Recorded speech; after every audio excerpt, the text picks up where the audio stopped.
Welcome, brothers and sisters. How you doing? How are you doing? What's on your mind? What's on your mind? What is going on with Brother Biden? See, he could have avoided all of these shenanigans. He could have just stepped down. He could have just decided initially, hey, I'm only supposed to be here for 4 years. But no, he wanted to push it. Now, why would you do something like that? Why would you even set yourself up? You're supposed to be so smart. You've been around politics for the majority of your life. I mean, what are they saying? Like 50 years? 50? And you're making these kind of basic, amateuristic mistakes that can cost you your health, cost you your legacy, the party, its position, your policies. Oh, and let's not forget, what about all the people who trusted you, believed in you, believed that you had their best interest at heart? Do we not care about the people now? Do we not care? If this is such an existential threat, it's not important enough for us to analyze, strategize, mobilize properly for power? Or is that exactly what he's doing? We got to find out.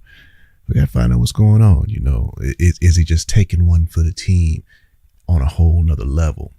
Is Brother Biden so deep that he truly understands that he is the only one that can do it? He is Neo, ladies and gentlemen, from the Matrix. He is that guy. There is none other. Sucker MC should call me Psy. Run DMC. I'm just, you know, what is it? Has he surveyed the landscape?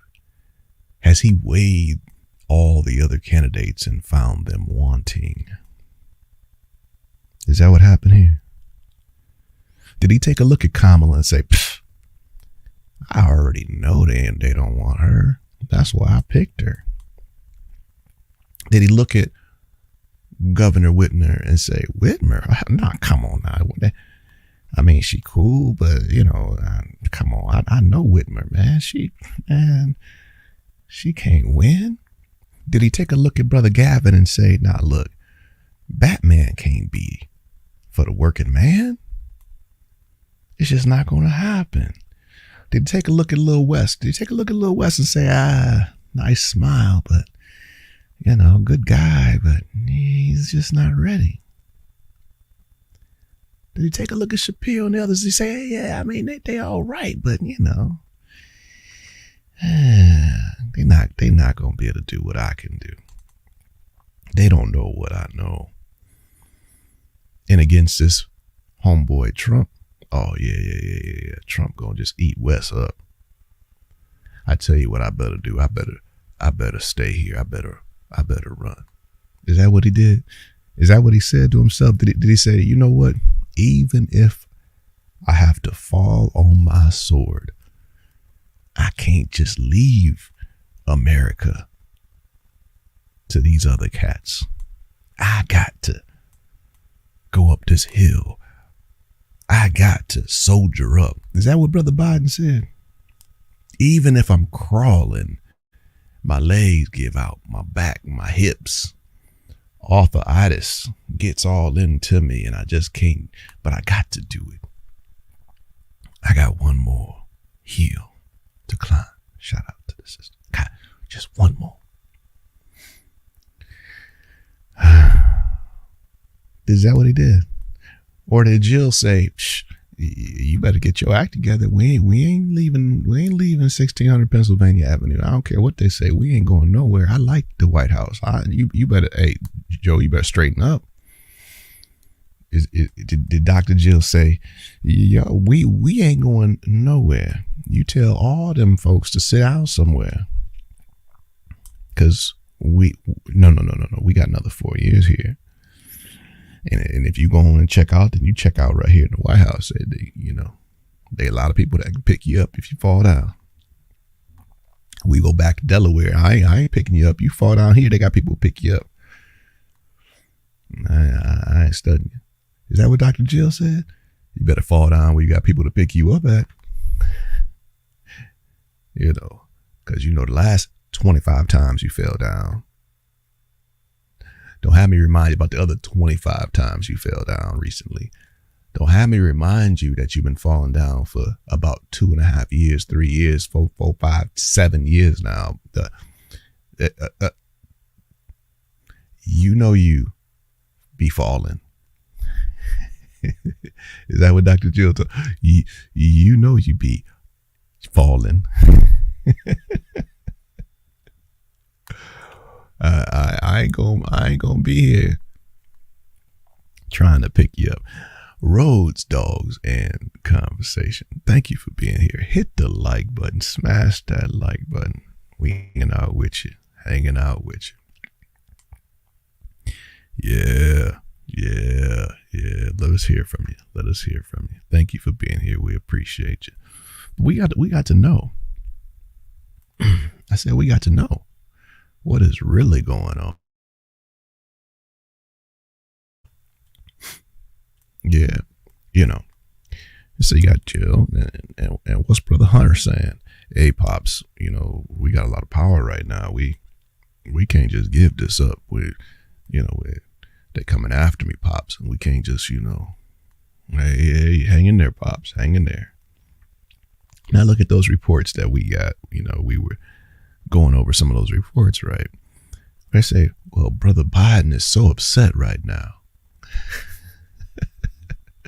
He's so upset.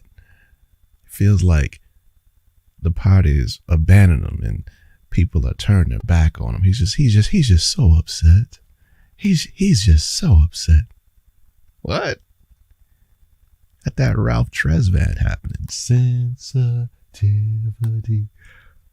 Wow, man. He just feels so abandoned.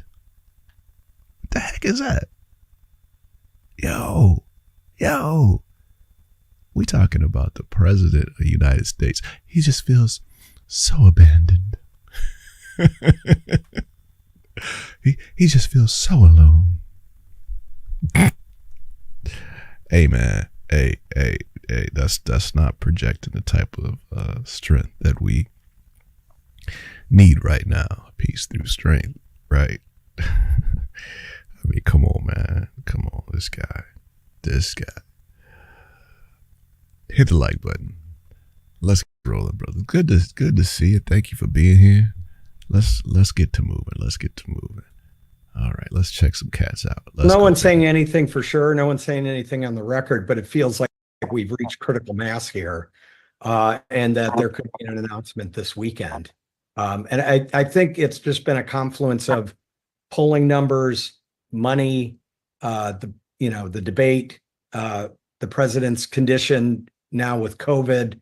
And I just think the voices of Nancy Pelosi, Leader Schumer, Leader Jeffries, I think have all gotten us to the point where, it's pretty obvious. The voters, 2/3 of Democrats would like to see a change at the top of the ticket. And so I think we've just gotten to this point where we're at critical mass and all the elements have come together. And seeing so many key Democrats, key leaders express their concerns, that's got to be telling to the president. Well, look, our friend David Axelrod said it over and over again. Joe Biden's opponent is not so much Donald Trump here. It's Father Time, and Father Time's undefeated. And I just think it's been a tough sell to imagine someone who's closer to 90 than 80 being president, the toughest job in the world. And I think that's the problem. We're not trying to explain how a vaccine works or something complicated. This is somebody, everyone's seen a father, a mother, a grandmother, a grandfather go through the aging process. And so this is not something that's foreign to people. That's something they've seen. And, President Biden has delivered delivered us from the pandemic, delivered us from the chaos of January 6th, and got our economy at least moving in the right direction here. But we can't get to the point where we're talking about that and defining all the things that Donald Trump is going to do to us going forward. All right. So shout out to Brother Pete. You know, that was a very plain spoken summary, right? It's actually pretty good. You know, I mean, he's touching on some pretty good points there, just right off the cuff. I think that's good. I think that's good. You know, bringing in the Father Time piece and where we are and the fact people can relate to what they're seeing. So, you know, it's straight down the line, letting you know right up top that, you know, he's thinking that this convergence of all of the nonsense, you know, could be hitting critical mass, as he says, as soon as this weekend. And of course, you know, because, you know, we haven't believed that the COVID thing was really what it looked like to begin with. You know, I don't know if the dude got COVID. I'm not accepting that. What I do know is he has a major problem on his hands and they got to figure out how to get out of it. But whether or not he's got COVID is a whole nother thing. You know, you got to buy time and save face. I said you got to buy time and save face. I say you're trying to buy time and save face. So you gotta strategize yourself a way out of this thing. And, you know, that's not the easiest thing, especially when you know, got a career of lying sometimes. I mean, this cover up, hey, I mean, it'd be a different thing if this cover up had just started. I mean, this ain't no recent cover up. Cat's been covering for a long time. Do you feel me? You know, so what you supposed to do with that? You know, I mean, this man, come on now. You got the cover on top of the cover on top of the cover with the cover up. I mean, that ain't gonna get you what you need. Let's go. Going forward, he said he'd be a dictator on day one, but mostly because he wants to crash the economy with massive tax breaks to the corporations paid for with massive tariffs. That's going to drive. All right, so now, you know, here's the spin. So, I mean, clearly, brother, you know, he used to work for Obama and Biden to some degree as a strategist and pollster. We understand these types of things. So, you know, we know which side Brother Pete's on. Okay, that's cool. I mean, you know, so now we get into some spin that really ain't what we, you know, wanted to hear from him, man, an extra spin. But he is certainly given the perspective that if these things are believed to be true, these are the things that Brother Trump and Vance would do, then yeah, you need a candidate to try to stop that if all that's true. But, you know, we're not saying all that's true. But that's nothing new. That's the same line. That's the existential threat. That's the threat to democracy. Okay, well, then that's why you needed to prepare yourself to win, right? I mean, it's that simple. Prepare yourself to win then. You don't have Brother Biden at the top of the ticket if you're that serious about it. Can you dig it? Man. Inflation even worse. So we can't even get to those problems with Donald Trump and what the next 4 years like, because we're still wondering if our guy can make it through the next 4 years. So let's say it's not if, but when he steps out of the race. What happens next for the Democratic Party? I mean, we've got a convention in 3.5 weeks.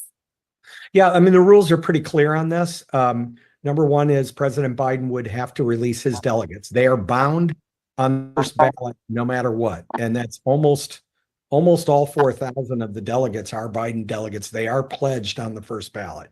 So the only way that works is if the Rules Committee, which the Biden campaign controls, or the president himself freeze those delegates up. The next step in the process then is anybody who would want to put their name in nomination would need 300 signatures from people who are delegates who are among those 4,000. And then you begin a process. And, you know, the most likely person to get 300 signatures is Vice President Harris. Her name would be in nomination. Are there others that put their name in nomination? Could be. the betting money be vice president would win the nomination. And then you have a really interesting conversation about who the vice presidential pick is, something that would make the convention must-see TV. All right, saying a couple things there. Now, what do you think about, the rules are established for the DNC that would allow, if Brother Biden releases his delegates, okay, because this is the inside scratching next level of democracy, right? So it's democracy where, you think maybe, hey, it's my rule, the people. And then you scratch the surface and you find out about the delegates, and then you find out about the policies, and you find out, electoral college, and, there's all kinds of things that, wait a minute, wait, what happened to just my vote? I mean, I've been to school. We was in school, and they, everybody said their vote, and majority wins, right? And yeah, not really. There's some other factors, and there's some other factors in the mix, right? Okay, well, that's something else that we can talk about. How you feel about these other things that are the controlling pieces of the matrix when it comes to the so-called democracy. Is that really a democracy then? Is that really rule of the people when you have all these other factors that come into play? What do you think of that? All right. Well, anyway, so if Sister Kamala gets to that point, then yeah, man. I mean, but let's back up for a second, because it doesn't have to get there right now, because technically, constitutionally, is Brother Biden really fit right now? And if not, then what can he do? That's right. He can put her in the spot right now, today. Right? Today. She have her hand on that doggone Bible and raising that doggone hand, and doggone it, there'll be a whole lot of dogs in conversation running around here. Huh? Yeah. Hey. And, what happens there? Let's talk about the people saying, well, you can't look over Kamala because, hey, man, you can't just look over a black woman. That would just take away their base. These black women are head over heels over the Democrats. So if you overlook her, then the Democrats can't win because, the black woman. That's what they say. Okay. Well, what happens if Brother Biden steps down right now? Then she becomes the first woman president of the United States. She becomes the first of Jamaican and Indian heritage. True or false? The first. True or false?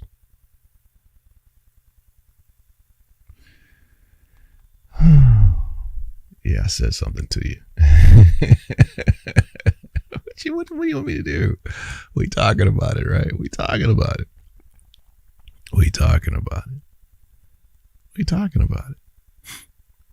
But so the issue there is, did you really skip over at that point? See, so now she technically is in the spot. I mean, when I say technically, I mean constitutionally, right? She would actually be the president, the same as Brother Biden is today. She would be today. So he'd be no more today president. She would be president. So you didn't look over her, but that doesn't mean the same way he's in the position to still potentially be challenged for 2024 and the top of the ticket, she would, be able to be challenged the same way you could technically challenge him. If you could get to the delegates somehow, or, if there was a way to open it up and he was to release the delegates. Okay. So she could do something similar where, now she's in the spot and the delegates have been released. And even though she's the favorite, she would have to compete. So there's a chance that someone else, according to Brother P, could get to 300 signatures and say, hey, I want at the convention, I want a chance. Well, then let's say she loses to Brother Pete or Brother Gavin. Let's say she loses at the convention. All right. Which is, they say less than 4 weeks away. So she loses at the convention. Can people say, oh, well, the Democratic Party looked over the black woman? Could you say that then? Because technically she just lost. They didn't want her, but she was president for a couple of months. She's in the history books. She was technically, constitutionally the president for a couple of months, and people didn't want her. So, if they don't want her, they don't want her. What you want me to do? Can you blame me for the fact that people don't want you? They don't want you. What you want me? Don't they have a right to not want somebody? Make them want you?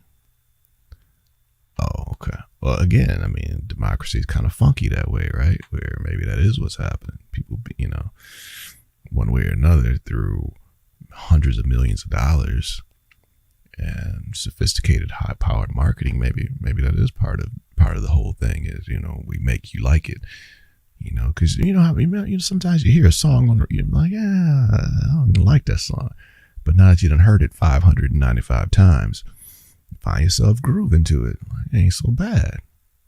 Find yourself singing the lyrics. Find yourself, without them even playing it, you playing it for yourself. Holla if you hear me. Quite interesting how those things happen. All right. Junk ain't no accident. But anyways, what do you think of that type of process? See, and don't you have to do something though? Because these so-called black women, they are head over heels for some Democrats, right? They've really taken on this cause, it's weird, very, very weird. But what do you think of that? What do you like really attached to this Democratic Party? Why? No, really, why? If you have good reason, well, you should know the reason. I want to hear it though. I want to hear the defense of why black women should be so in love with the abortion policies of the Democratic Party. Yeah. I want to hear. You can let me know. I want to hear why so-called black women are so in love with the family structure, the policies of the Democratic Party, and how they impact the family, the nucleus, the traditional family, and traditional family values. I want to hear why so-called black women are so in love with the Democratic Party's policies and how it impacts traditional families. I want to hear about it. Yeah. I want to hear about how those policies truly at your core speak to you. So much so that you're so in love with this party. Why are black women so attracted to the Democratic Party? What is it? I told you, you should know. You should already know. I want to hear about it. I want to hear you defend that position on mass incarceration, abortion, family values. I want to hear even about climate change. I want to hear why Black women are so in love with the Democratic Party's policies on climate change or environmentalism, as it relates to energy or drilling and, things like that. I want to hear why you're so in love. So in love. Let's go. Rhodes, dogs, and conversation. Let me know. What's something we can talk about? And so I think there's a lot of benefits here. We've got a ticket that could appeal to young people, to Black voters, Latino voters who are have taken a step back and are just kind of looking at the ticket now and wondering whether President Biden's the right person to lead us for the next 4 years. So I think that a lot of problems that you see in the polling can be fixed by having a different nominee. Are you hearing these? No, I'm not at all. Okay. Yeah, you're good. Financially, and I'm asking you this, I don't know if you're the right person to even answer this question, but I just want to throw it out to you. Campaign money generated so far, is that attached to Harris-Biden campaign? Like, does that essentially have to go to Kamala being the nominee, or can that money, is that Democratic money? Does that make sense? Yes. Despite what some of the right-wing think tanks have said, the money's really not much of an issue. There's two ways it can go. If it's Vice President Harris, there's a lot of different options for the money existing at the DNC and in other places. If it is not President Harris, all of the money can be donated to a super PAC that would be designated by the Harris fill in the blank campaign. Harris Cooper, Harris Shapiro, Harris, Bashir. They would probably be easier to, since the vice president's name is already attached to the Biden committee, is easier. But really, anybody who ended up getting the nomination, at minimum, they can move the money to a super PAC. Got it. Okay. To you, as someone you've been working in politics, you've been working in strategy for the Democratic Party, does Vice President Harris seem like the obvious to slide into that nominee? Or do you think since we are in kind of uncharted territory in present day, it's just back to the drawing board and they'll let people decide who they want to be the nominee? I think Vice President Harris is probably the easy betting money here. It makes sense. Look, there's some real positives. You're talking about somebody who's a district attorney, who's a prosecutor, an attorney general, running against somebody with 34 felony convictions. And, Vice President Harris has been outspoken. President Trump brags about having overturned Roe v. Wade. No one is better in our party than driving that message than Vice President Harris. She's been the lead on efforts to restore that decision. A lot of doctors, women and their doctors, to make decisions about pregnancies, and not a politician in Washington, not somebody like Donald Trump, not somebody like his Supreme Court that has an all-time low approval rating. So I think as a prosecutor, as a woman who's been a leader on reproductive rights, Vice President Harris really does bring a lot of strength to the ticket. Guess last question, kind of setting the stage as this is, the final night of the RNC and we're looking ahead to the DNC. What should the American people expect to see in the next? Obviously, we're all watching closely over the next couple of days, weeks. Do you think we get answers on who is the nominee or who is, moving in that direction? Should Biden step down in the next couple of days, in the next week? Well, I mean, there's a process, and step one is the president has to make a decision here. Only he can make this decision. Only he can release his delegates. That's step one. Step two then is, putting your name in nomination. There will be a process. This is not going to be a Donald Trump dictatorial pick. This is going to be a small d democratic process where the elected delegates will choose the next nominee. So we have to just sort of wait for the process to play itself out. Certainly not an overnight thing. No, you can't. Nobody can just ignore. All right. So what do you think, brothers and sisters? You're hearing different perspectives as to how this thing plays out, and Brother Pete's feeling like Sister Kamala is far and away leading in the process. That just, institutionally, she's in the high chair.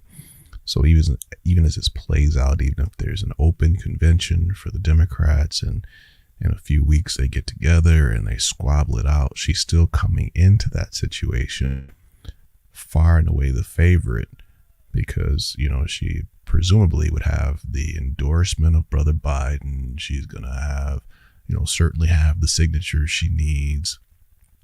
You're still going to have a strong contingent that doesn't want to in any way cross who she represents, people that look like her. I mean, what the heck is that, though? Is that what we're really trying to do? Support people because of how they look? Is that really where we're at? Oh, well, we have to take Kamala because she looks a certain way and she's a certain color, and she represents and the people that look like her. We need them to vote. I mean, what is that? You tell me. Is that all right? Is that good enough? Is that good enough? The politics of what? Aligning certain constituencies based on skin color? You tell, hey, I want to hear from you. Let me know if that's all right with you. That's the way we're doing it. Because you do understand there are some glaring positives and negatives to that type of a strategy. I said positive and negatives to that type of strategy. You don't think so? Well, let's talk about it. Let's talk about it. And then, we also need to look at Brother Obama and his role in this, right? I mean, what is Brother Barack doing and thinking throughout this thing?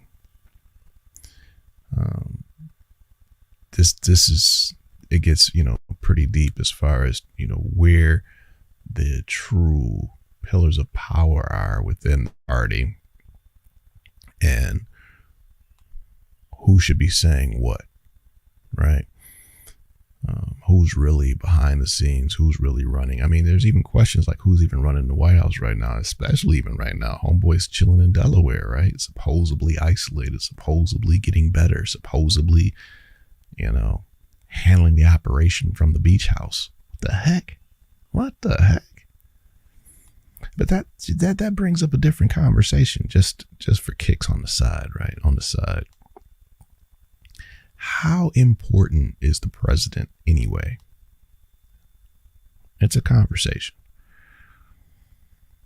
And it may be exponentially important. I mean, you may think that it's like tremendously important. I mean, I can certainly run up next to the point of if you have one that is extremely weak, that's very dangerous. I mean, I can certainly see where if you can't project strength, that makes the entire nation vulnerable to its enemies around the world, and even its citizens from towing the line, right? You only have so many stoplights and so many stop signs that will work when people know that there's no one who would, correct the infraction. Holla if you hear me. Yeah, I'll say it again. You only have so many stoplights and stop signs that will actually work. Threw in the word actually, it'll actually work if people know that there's no one who can stop the infraction. Yeah, so let be on your best behavior because it's the right thing to do. Be on my best behavior because that's what keeps everybody safe, or be on my best behavior because I don't want a ticket. Right. Okay. So around the world, if people know, and that's one of the strengths that Brother Trump is saying, peace through strength, right? That's one of the things he's saying, that, these things don't happen under my watch because leaders around the world know I'm not going to put up with it. So they don't even try to do certain things. That's part of his argument, right? They don't even try to do certain things because they know. So I can certainly see the argument that if you're extremely weak, there's some dangerous vulnerabilities that you're placing the entire populace in the target zone of such a thing, right? Unfortunately. Yeah. So you certainly want to let the people that mean no good know that you're standing ready. You know that. Keeps the troops safer. You know that. Hey, you better not mess with those troops. You better not take this person, hostage or whatever, craziness is on your mind. You better not, because what? There's something coming at you if you do, versus, oh, well, ain't nobody gonna do nothing. I can take the candy bar. Don't nobody care. Ain't nobody looking. Ain't nothing gonna happen anyway.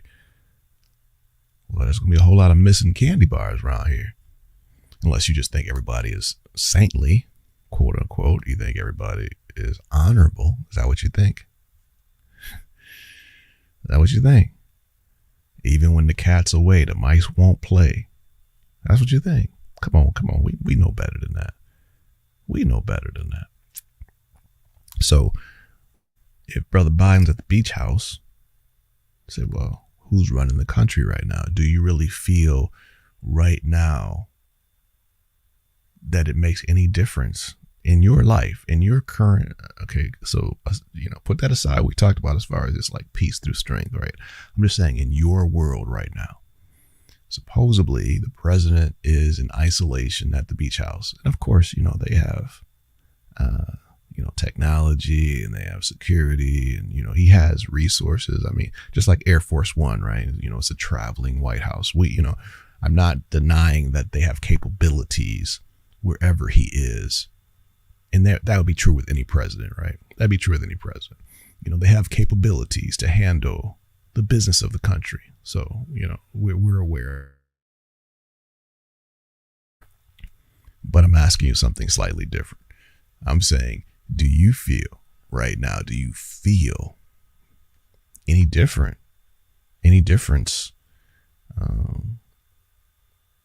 if he's actually on the job or not? Does it really change that much about our day-to-day life? Does it really?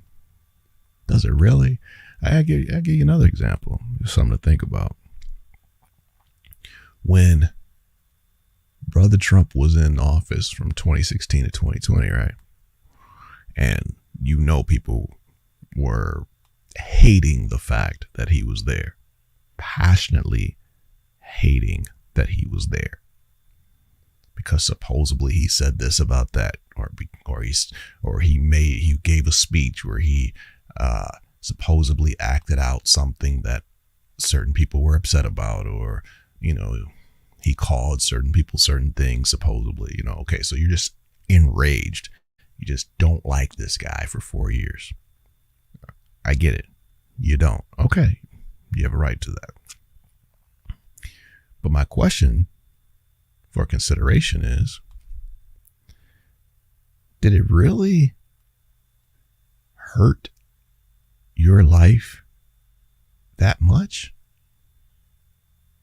I mean, when Brother Trump was in the White House, did it really impact your life that much, other than the ecosystem that you were in, right? I mean, the fact that you were listening to things that told you should hate the guy, and you were just mad about the fact that your person lost and that he's even in there. Was it more of you were just upset that he was in there, but was it really like your actual day-to-day life was really so bad when he was in office? I'm asking you to separate, to tell me if your life was really that bad, or if it was just you were just angry that Trump was there to begin with. Like, I just don't want him there. Aren't those kind of two different things? Is that possible? They're two different things. On one hand, the way the country is actually still together, it's So we go back to like, the role of the president and how much power really have, because you supposedly you got a president right now who's in isolation. You got a president right now who's not at the White House, several days not at the White House, and country seems to still be rolling along. I mean, if we didn't know, right? If we didn't know that all this nonsense is going on, or that he's, falling up and down the stairs, and, he's falling down even when he's sitting down. Holla if you hear me. If we didn't have access to that, like in days gone by where you had former president and people had no idea the true condition because you didn't have all of the technology, right? So that there it is right there, right? How much of a difference does it really make?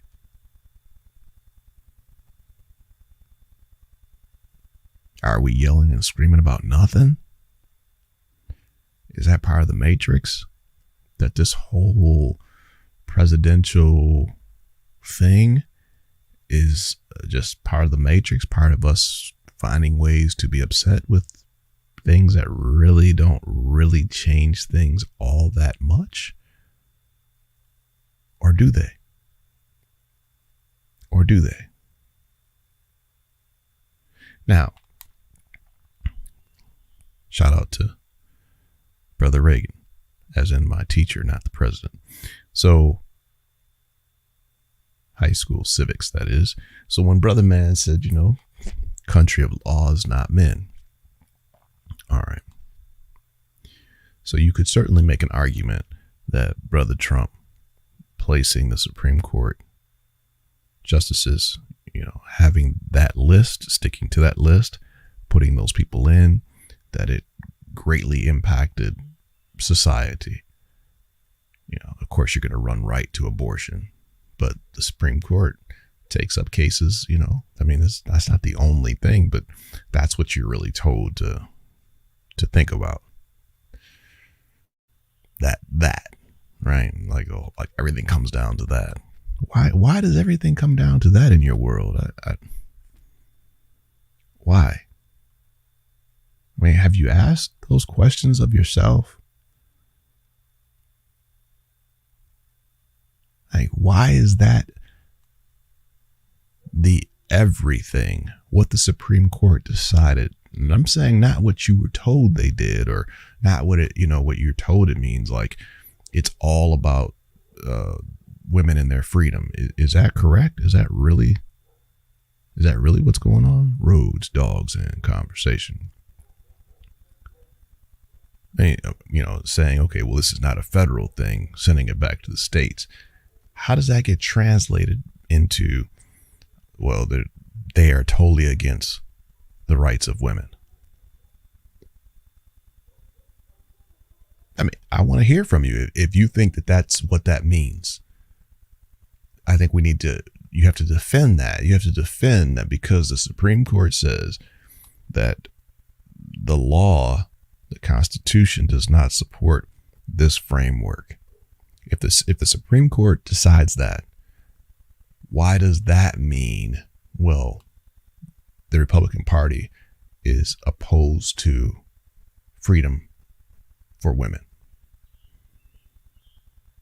It just seems like an awfully broad painting, with an awfully broad stroke. And I'm just saying you should be able to defend that, right? If you think that, you should be able to defend that. If we're going to take broad strokes at things, I think we should be able to defend what we're saying. And if that's what you believe, then you should be able to argue that. Or are we just, again, in the matrix, just believing whatever somebody says? Like, okay, well, Republicans are certainly against women and they're against women's rights. Why? Where do you get that from?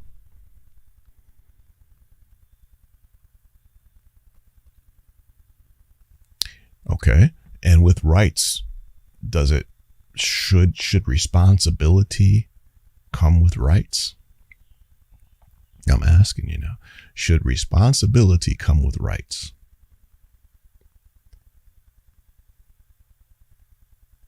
So if I want you to be safe in how you conduct your life, or I want to help protect someone or something in this world, and I know that you have the power to harm that thing,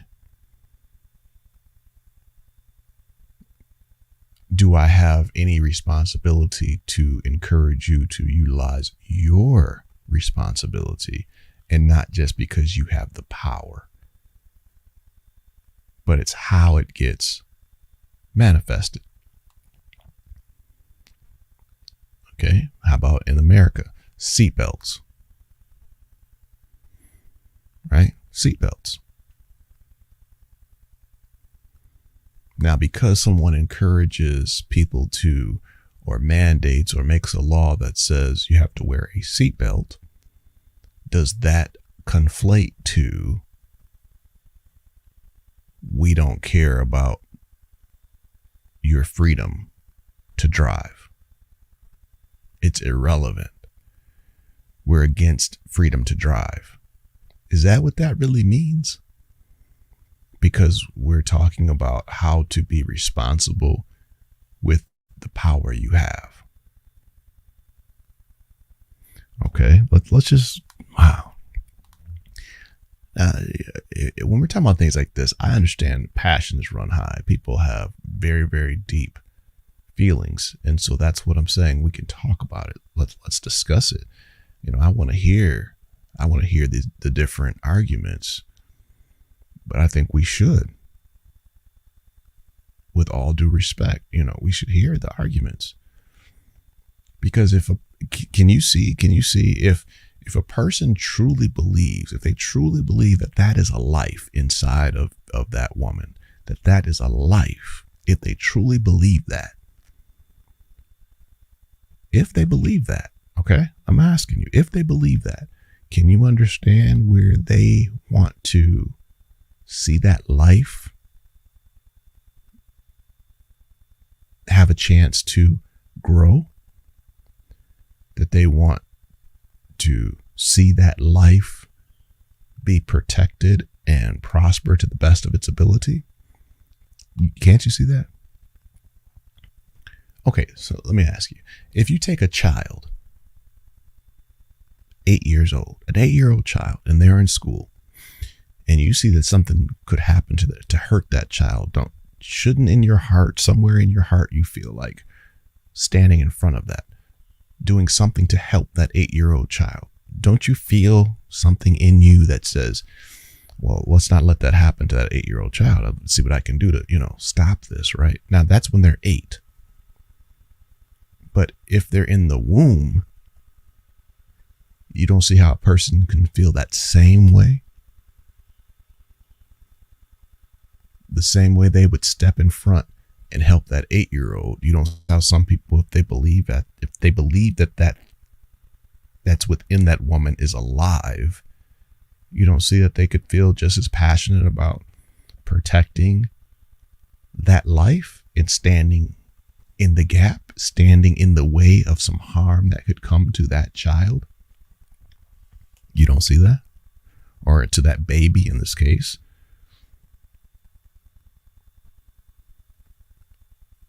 If you believe, for instance, that life starts at inception, if you believe that, then don't you almost have to try to protect?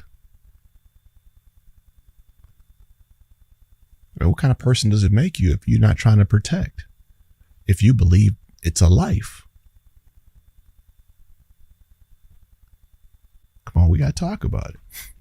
We got to talk about it. If you honestly believe it's a life, then what type of person wouldn't want to protect it? Or at least encourage or help to provide opportunities for it? Now, does that mean that the woman, it's not her body? Of course it doesn't mean it's not her body. The same way The same way we talk about other things where we're having controls and responsibility in the exercise of your power. This ain't the first thing that you have experience with in a society where your power is being encouraged or mandated to be under certain controls. There are regulations and law, everywhere you look. So the wide open, you just do whatever the heck you want. Where is that true anywhere in the society? So if that's the case, then, you'd have to almost carry that out throughout your entire life in everything you do. So you should rob and steal and anything if you're not going to accept any type of regulation for the betterment of the whole in the society. Do you see that? So it's just a good conversation to have. And I'm not saying that people don't have excellent retorts. I'm not saying there are people who have thought about these things for years and they have been on opposing sides for years. This is not a new discussion, right? And they certainly have a way to frame it in response to the questions I'm putting out there. And I'm doing that for a reason. So cool, let's do that. Because I might just be scratching the surface myself in what I'm putting out there to you. So I want to hear the response. Then I may give you some follow-ups. But let's talk about it. But again, I'm very aware that there are people who certainly have deep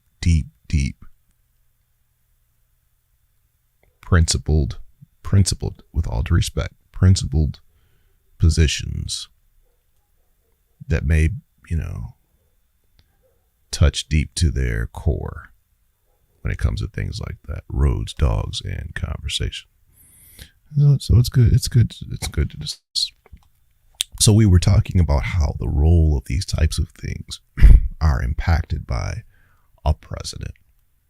Okay, and how that president, because they selected or they nominated or pushed forward certain justices, in this case Supreme Court, that yes, you can see there's an impact. But just in general, just your everyday life, how much does the president actually impact your everyday life other than the way it feels to you? If your person is in there, then it feels a certain way. If your person is not in there, it feels another way. You feel like, wow, this is my land and this is my guy, or, versus I hate that guy. I can't believe he's in there. But those are feelings, right? Those are feelings. I'm talking about actual change. Like, what are you going to do? The fact that Brother Biden is isolated, so they say, at the beach house, so they say, and he's recovering from COVID, so they say, how does that really change your day to day? Other than like the fact that we're talking about these things and we're thinking about these things, right? But your actual day, what difference does it make? Yeah, I'm asking you. Whether Brother Biden was there or not yesterday, what difference did it make to you in your life? Really, what difference does it make?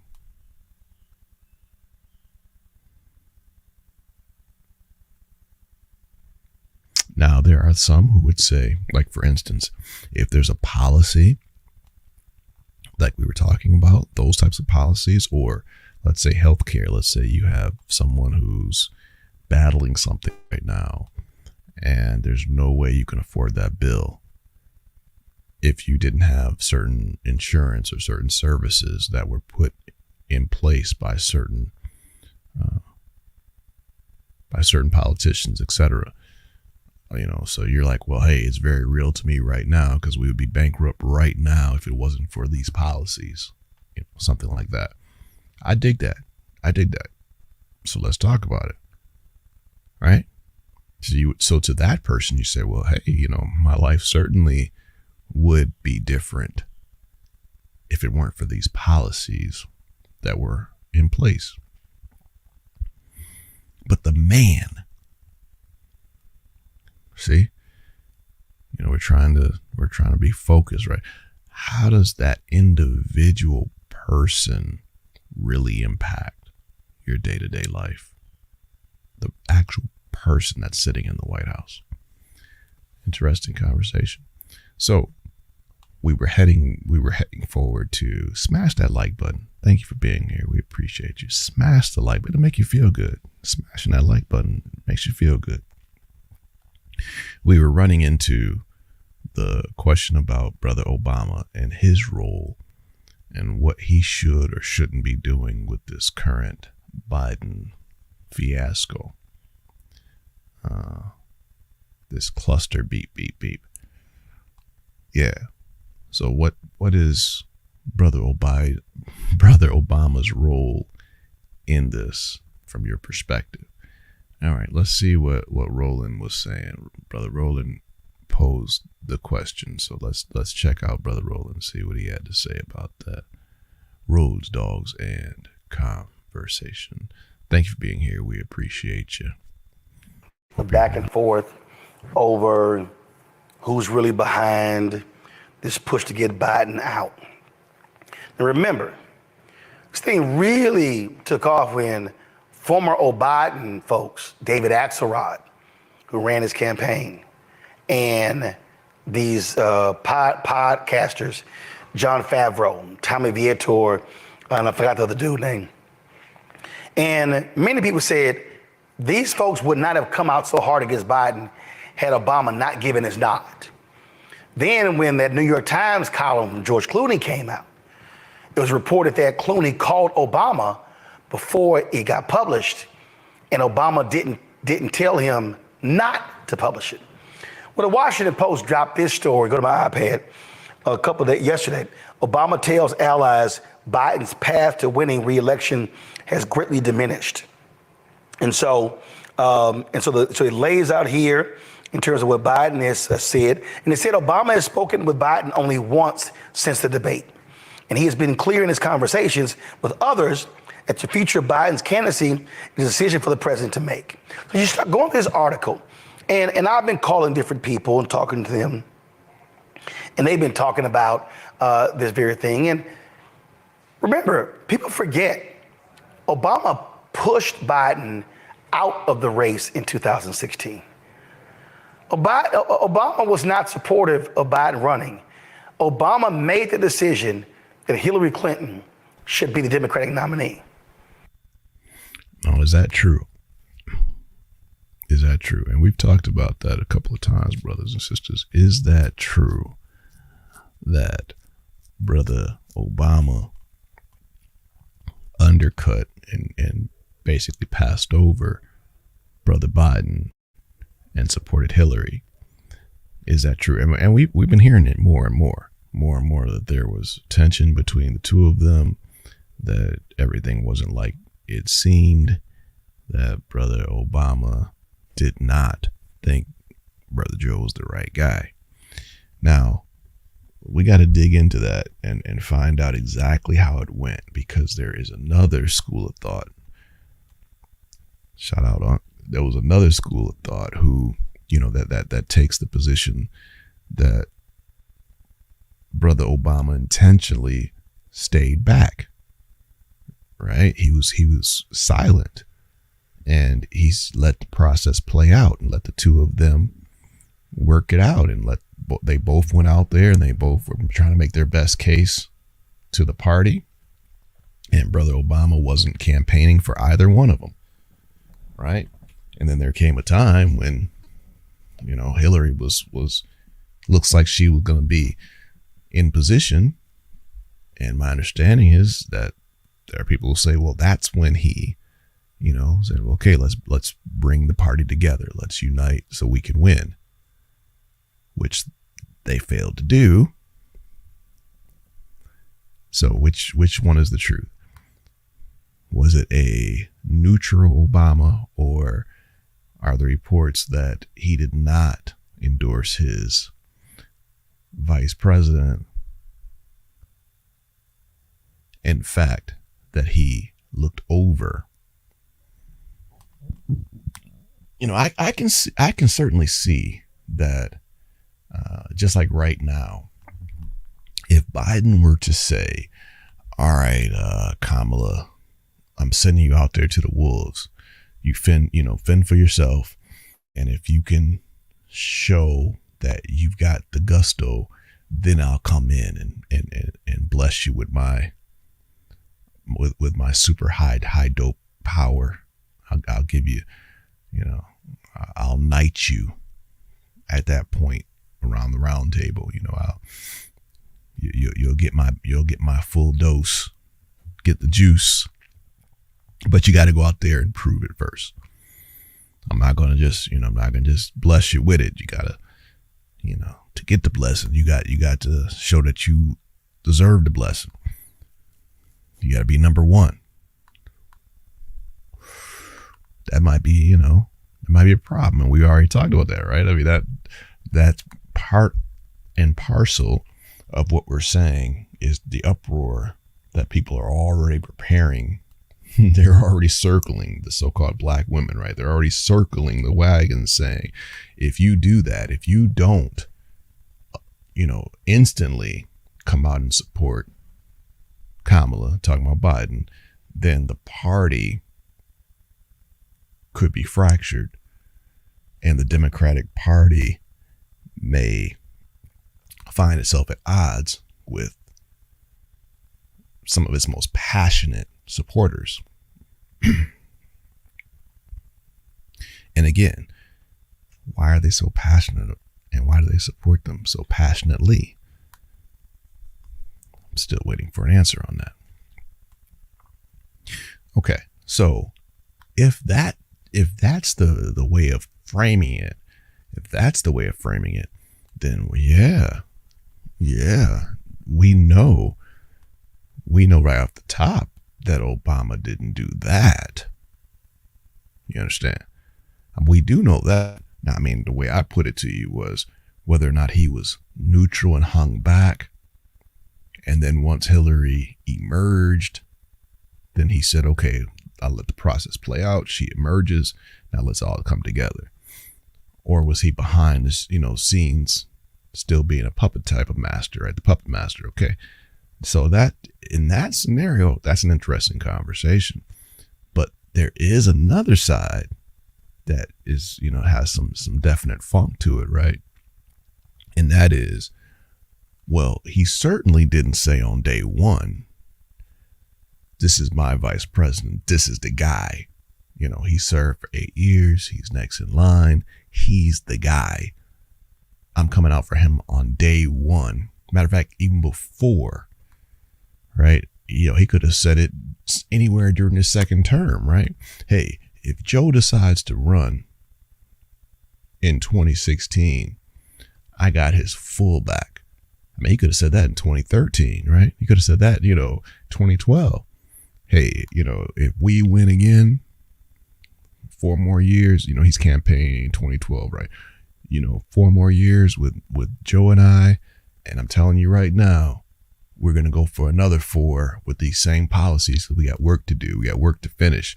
And I'll be fully supporting Joe in 2016, just to let you know. I'm supporting Joe. Riding with Biden, right? Just to let you know, I'm supporting Joe. He could have been saying that in 2016. Or, 2012. Leading up to 16, he could have been saying that. Just to let you know, I'm with Joe. Just to let you know, I'm with Joe. Yeah, he could have done that. 2012. He didn't do that. What you think of that? What you think of that? Rhodes, dogs, and conversation. Yeah. Now they try to use my song. That's my song. Wait a minute. Hold on now. That's my song. Just came up with that just now, live and direct. I'm trying to take my song. That was fresh. I mean, for real fresh. All right, let's see what we got here, Brother Roland. Let's see what you got. Now, imagine if Biden had run in 2016. This could very well be the end of his second term. And so now you have this internal battle, and folks are asking the questions. Let's pause there for a second, because that's something that we had already said on this channel. We'd already brought that point up to brothers and sisters, and you'll remember we said that, had this went a different way, then actually we wouldn't even be dealing with this issue of Father Time directly right now. And, because this currently would be the end of his second term had he had won in 2016, and then his second term would have started in 2020, and then this would be the end. You see what I'm saying? So it'd be a whole different conversation. He'd be coming on home right now. If he would have won in 2016 and 2020, he'd be coming on home, and he'd be saying, whew, man, he just barely made it.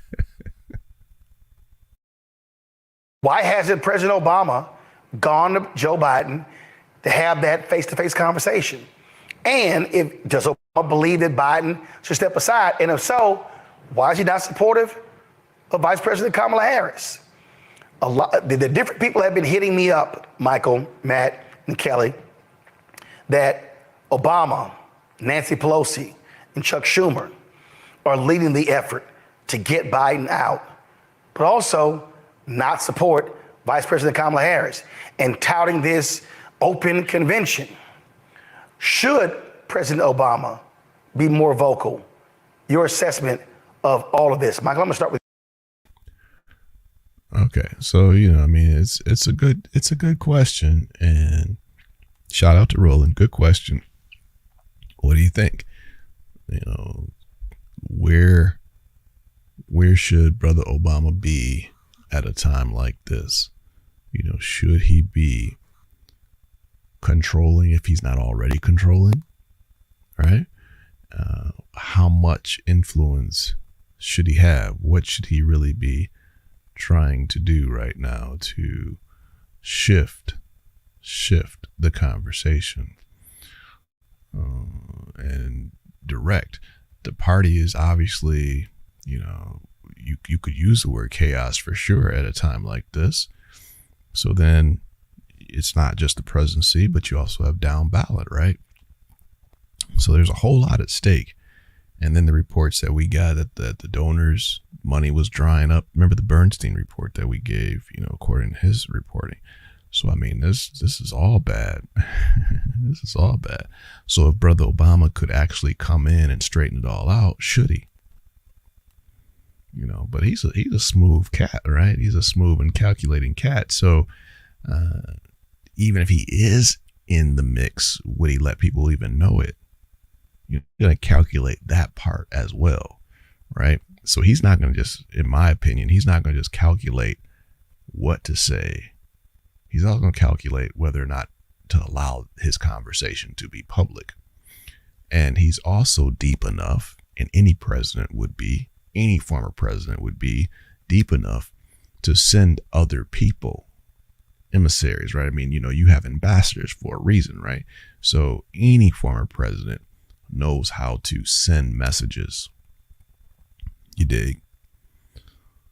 You don't have to be the one to send the message. That message can be sent without you, right? Right.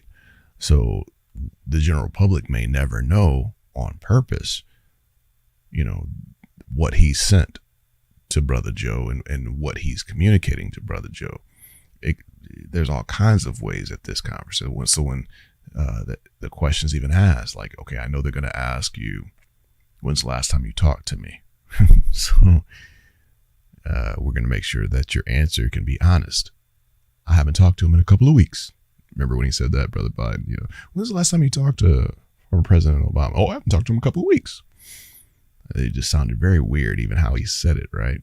You heard it. It just sounded very weird. Okay. We've got that on this channel. You can check it out. You know, it's very, very, very weird how he answered that to Brother Lester Holt. Okay. It could be true though. I'm talking to him, but I ain't really talking to him. I'm talking to the go-between. I'm talking to the go-between. And the go-between and I talk 10 times a day, right? You know, we talking all day long, but we talking through the go-between so that I can tell, you know, deniability, right? So I can tell when they ask me, nah, I ain't said a word to that dude. I don't know what you're talking about. And we communicating all day long. But again, you know, you're a former president. That's not a big deal for you to operate that way. You know you're being watched. You know you're living in the, you know, fishbowl, and there's secret conversations that need to take place. There's information that needs to transfer, and you can't be limited. The country can't even afford for you to be limited in your ability to communicate. If you have to do it all fully open in the public, you know that, you know, the country would be hurt by that. So you have to have an ability to get stuff out there without people knowing where it came from and hear stuff, right? You know, holla if you hear me. You know, you got to be able to get information without people knowing that you're getting it. And that helps to keep the country safer. You know what I'm saying? You do know what I'm saying. All right. That's just, you know, that's just how it is. So where we saying is that if this is how people conduct business anyway, at that level, that ain't no big deal. At a time like this, you're very used to it. You see? Very used to it. Holla if you hear me. I mean, why else do you talk about leaks? You know, leaks. How the heck do you have leaks unless there's a flow of information that is not normally public? You know, it's a leak and it becomes hot news because it was a breakdown, maybe, because sometimes the leaks are intentional. You know that too, right? But there's a breakdown in the flow, the back channels, right? We're talking and then something slips out, right? But inherent in that is we be talking. we have conversations. Don't think we don't have conversations, because we do, right? Holla if you hear me. All right. Okay, let's push on. Rhodes, dogs, and conversation. Thank you for being here. Thank you for being here. We appreciate you. Hope you're doing well. And we thank you for spending time with us. We enjoy spending time with you. We're talking about all things related to this up and down scandal of the potential cover-up that may have been going on for years with Brother Biden, and looking for your thoughts on how we got here and the way forward. What is going on? What are your thoughts? All right, pushing on. Hit that like button. Make you feel real good to do it.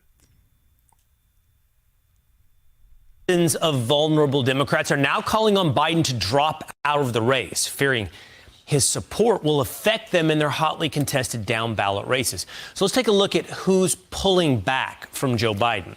These are the 34 congressional Democrats who have joined those calls, some of the most notable being Congressman Adam Schiff of California recently calling for Joe Biden to step aside. Also, Montana Senator John Tester yesterday, and vulnerable Ohio Senator Sherrod Brown announced that he wants to see the end of the campaign for Joe Biden as president. Now, these are some of the Democrats who haven't yet joined those colleagues, but they could make a huge difference in the landscape given how competitive their re-election bids are. We're watching Pennsylvania Senator Bob Casey, Wisconsin Senator Tammy Baldwin, and Nevada Senator Jackie Rosen. All major swing state Democrats, and they would need to win in those states to secure the White House in November, both to maintain control of the Senate, try to win the House, and to win the White House. Let's bring in Rich Lowry, editor-in-chief of National Review, to join us now. Rich, good morning. Thanks for getting up early with us this morning.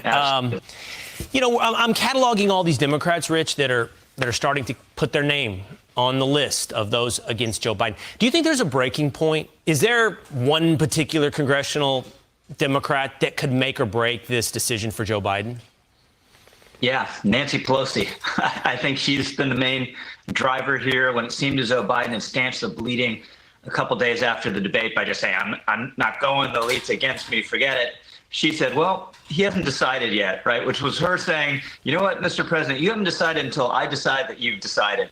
So I think she kept this open. I think she's pushing it. I think she realizes he's a disaster. And the stages are, well, first they went Schumer, Pelosi, Jeffries privately to Biden and basically told him to go. Then they leaked. When he didn't go, then they leaked that they told him to go. And the next step is one of them going public. And that's when it really may be unsustainable. But I would expect, the frontline Democrats that you're talking about, all those dominoes seem to be falling. I mean, it's very notable. Sherrod Brown, no one's fool. You got to be pretty shrewd Democrat to survive in Ohio now, saying, look, Joe, this just isn't sustainable. Well, Rich, even if Pelosi or Schumer or Jeffries goes public, that's the next card to play. And then reports are that Barack Obama is doing things behind the scenes. I think the question becomes, though, even with all of that, Rich, is it enough? Because it is Joe Biden's call. The reports are he gets sort of his hackles up. He gets upset. All right, let's get your thoughts right there. What do you think, brothers and sisters? The back channels becoming public, right? So if this reporting is correct, and you have Leader Schumer, Leader Pelosi, former Leader Pelosi, and Leader Jeffries pushing the private meeting and then allowing that meeting to become public, would that just be, the end? Would that just be the total breakdown? Because that would give cover for everybody to just fall in line and say, nah, what they may be saying in private, we got to come on and just, it's too far gone now. I mean, if any of them come out publicly and just say it ain't gonna work, that's huge. That's huge. But let's talk about whether or not this is cool with the backdrop of supposedly this is an existential threat and the colossal and historic importance that the Democrats have placed on winning the election in 2024, November 5th. Now let's just look at if it's that important, should there be so much tap dancing around and helping Brother Biden save face because he served for so long and he's a good dude as far as they believe, and they want to give him his space and time and kind of massage how they're having the conversation with them, and being delicate, not trying to push too much, kind of pulling a little bit, all that type of gamesmanship, gameswomanship. Is that really appropriate given the timeline here? And, you still have to take responsibility for how the situation got to where it is. And Brother Biden is a key reason why it's such a disastrous position, so jacked up with only so much time to go. He has to bear a big part of the responsibility for that. Okay, so the longer you wait, isn't that just making it even worse? So there's a whole lot of deference being given to this guy. And does he really deserve that? You're saying maybe to yourself, he deserves it because he's all the work he's done. He deserves it. Well, wait a minute. I thought you said this was an existential threat to democracy, to the country. How do you weigh those two things and still say, well, we'll just wait and see if he comes around? How do you do that? See, are people telling the truth? I mean, are you telling the truth or are you lying? This is what we got to know. Are you telling the truth or are you lying? If it's really that much of an existential threat, then how are you being so sensitive? If you know, we'll have private meetings on this week, and then the next week we'll kind of leak out some of the, you know, that we had the meetings, and then maybe in a week or two, then, you know, what the heck? All right, so now today 5 more people came out, and tomorrow maybe 5 more people will come out again. So then maybe the next day, you know, another 5 will come out, and then the drip, and hopefully he'll start to get the message.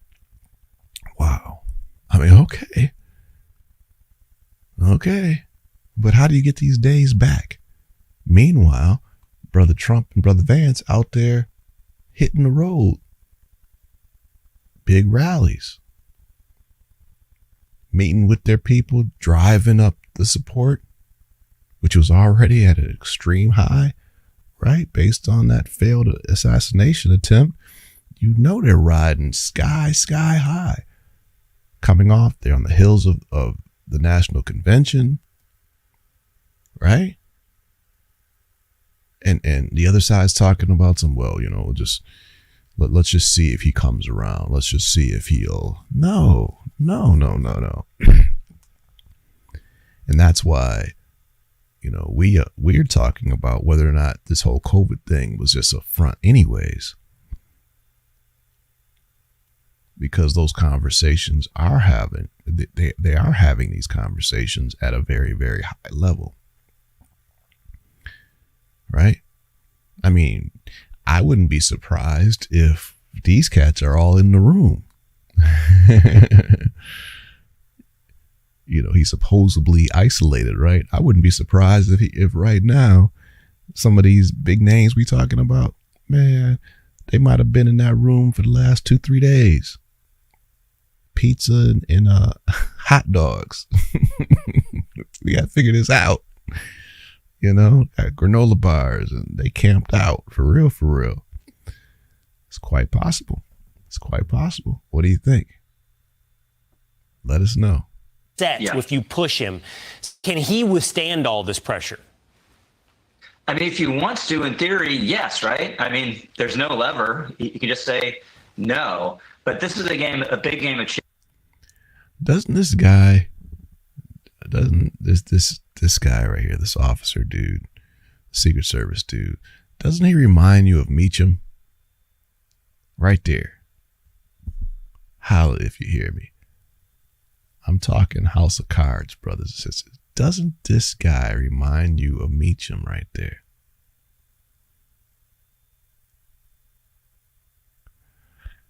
I mean, just asking. Let me know.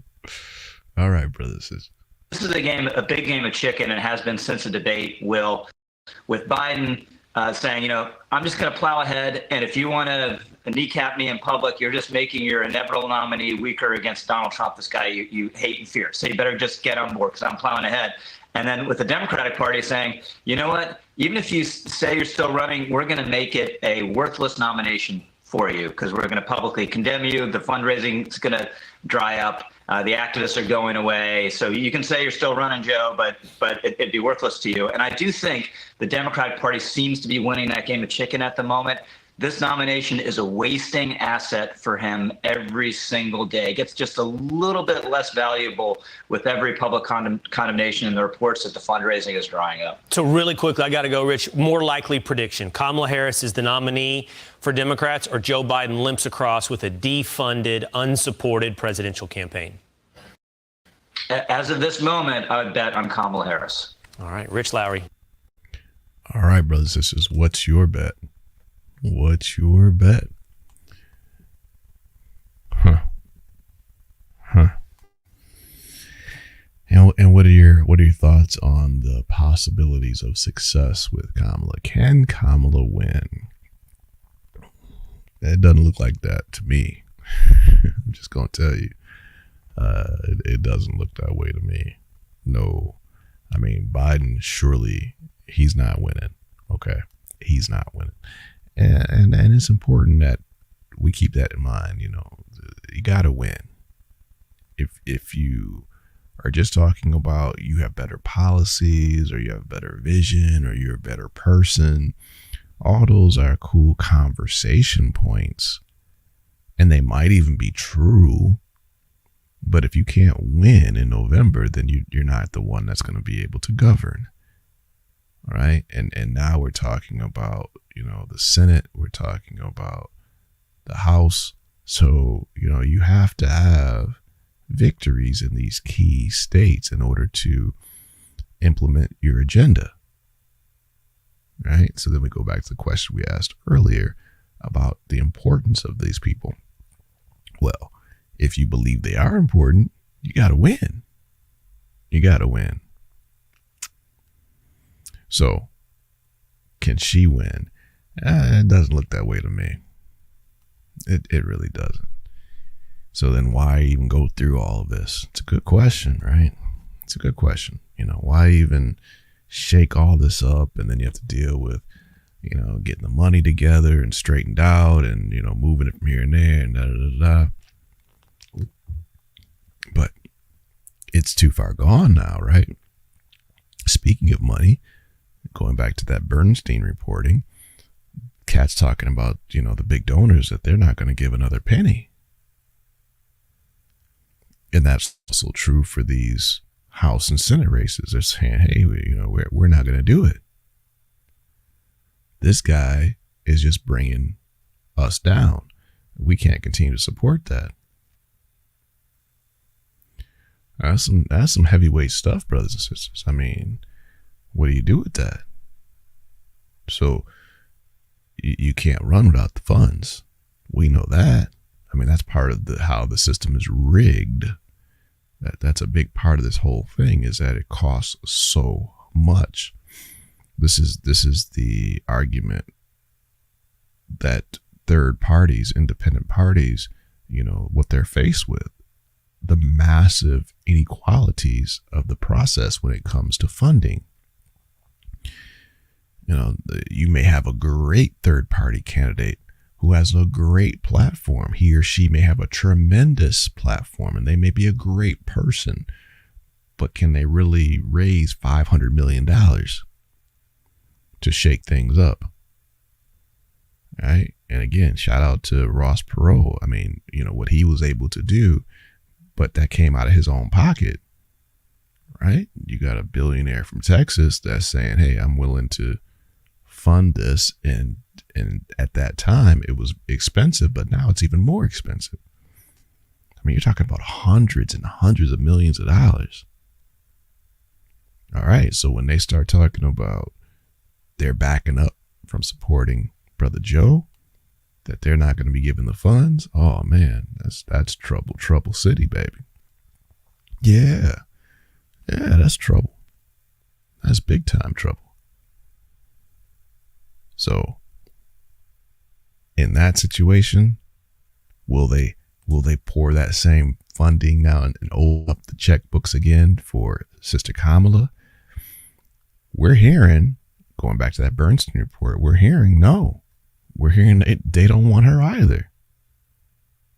Now maybe if they go through the convention, and although she may enter the convention as the favorite, and she may actually be the one that's left standing, and then do they support now because, hey, she did what you wanted her to do. She went through the convention. She came out on top in some kind of quasi little type of primary thing, in the broker convention.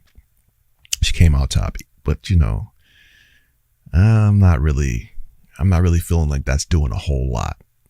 But would they enthusiastically support now? Because now it's just, this is the nominee, this is the party, and we're all got to come together, is what they're going to say.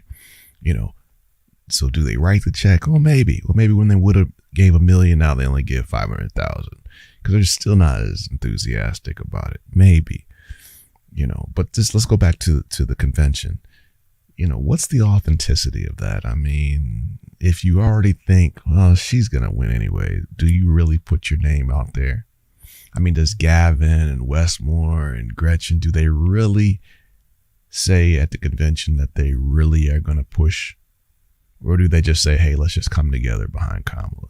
Right? I mean, these people are reading the politics of it all. Do they really want to be the person to battle it out like that and risk losing, risk being isolated?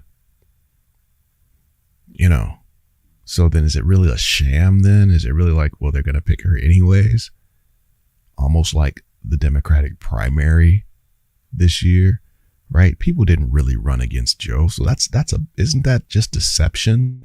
Isn't it just high powered deception when they say, oh, well, all these millions of people voted for Brother Joe in the primary? Yeah, who ran against him though? All these same heavy hitters we're talking about, the big names that we're talking about, who may or may not put in a challenge at the convention towards Kamala, these same people that are still waiting, right? That's what they did during the primary season. They didn't put their name in then either. So you dig what I'm saying? So if Kamala comes out of the convention and she's on top after the convention, but these same big names still didn't put their name in the hat, what is the hustle? What is the hustle here? Why are the Democrats still saying, oh, well, they won and, you know, we got to get behind her because she came out on top and she proved against who? I mean, you know, you got a 5-time world champion NBA team going up against some third graders. And then because they win, you say, oh, see, well, let's all come together because she won. But now if everybody really puts, themselves out there and it's really a full stage of the top talent of the Democratic Party, and then we'll see, oh, wait a minute, that's already been done. Holla if you hear me. That was already done in 2020 and she lost horribly. When Kamala did have real competition, she couldn't make it. So this other stuff aren't these just shams? Window dressing? But if the Democrats want to fall for it, you can fall for it. And here's another reason why people may not put their name in the hat at the convention. Just think about this. They see what's happening in these polls. They see the tremendous momentum and the trajectory of Brother Trump and Brother Vance. They can see that. I'm like, hey, I ain't putting my name out there just to lose. You ain't gonna be blaming me for this mess. If you would have caught me a year ago and I had a chance to develop the real infrastructure and I could really develop a way to beat these guys, but now you're gonna call me off the bench at the last minute just so y'all can blame me for losing. That's why Kamala, I think there's a great argument to be made that Kamala shouldn't accept it. Okay. See, I think there's a great argument to be made. Hey, she's the same one that quit last time. She's the same one who didn't let herself be embarrassed in Iowa and she dropped out.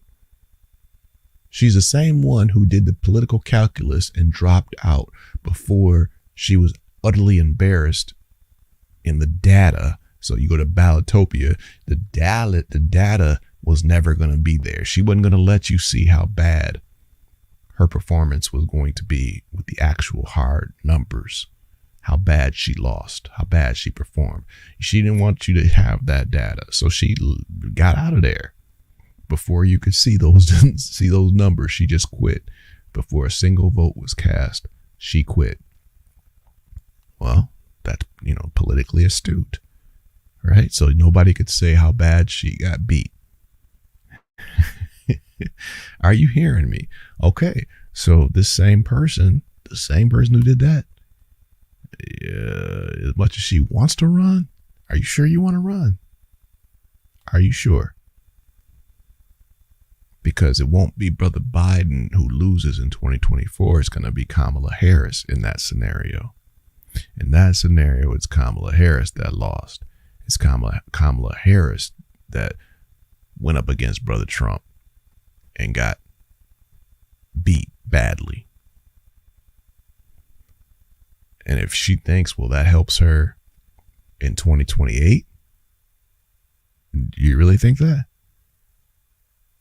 That makes her the front runner in 2028 for the Democrats because she ran and lost in 2024? Do you think that? Well, people are funny. People are funny. It's a good conversation, though. People are funny. You know, could it help her in 2028 by losing now and blaming it on, well, you know, I jumped in there at the last minute and, you know, the chaos we had, but, you know, the next time we're going to be ready. You know, can she do that? Can she say that? That's interesting, huh? That's interesting. Well, you guys know that, you know, Brother Biden stepped aside. You know, I came in for the country. I came in for you. But this time we're going to do it right. We're going to do it better. And we learned from that campaign, and we were so close. We were so close, weren't we?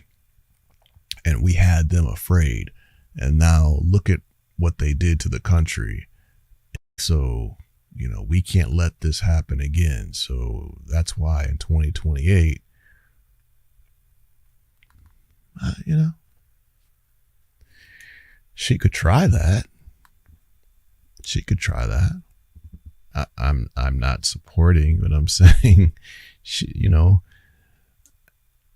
I think there are people who she could sell that to.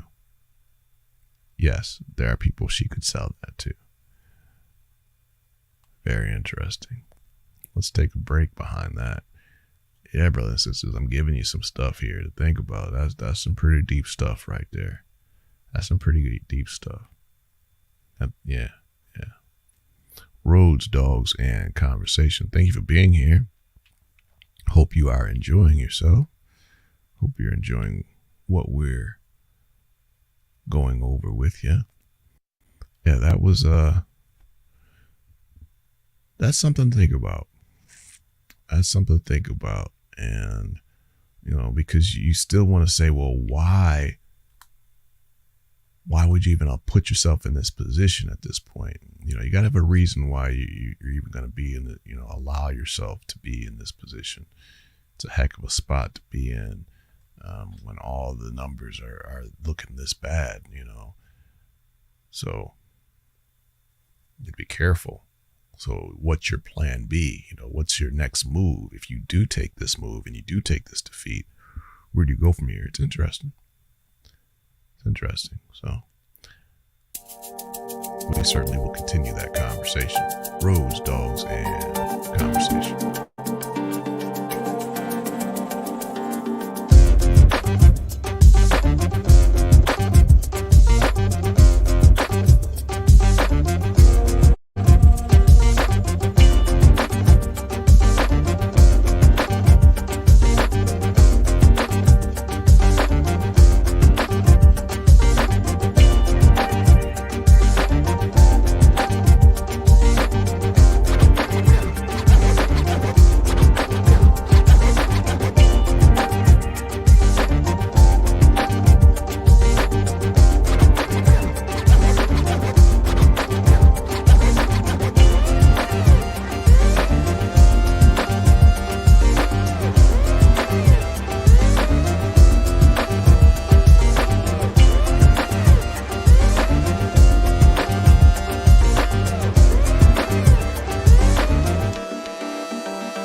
and sisters, we coming back.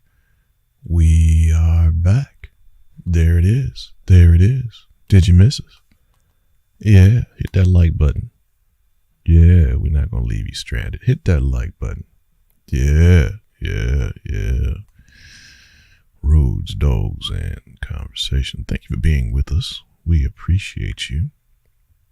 Are you doing okay amidst the turmoil with American politics?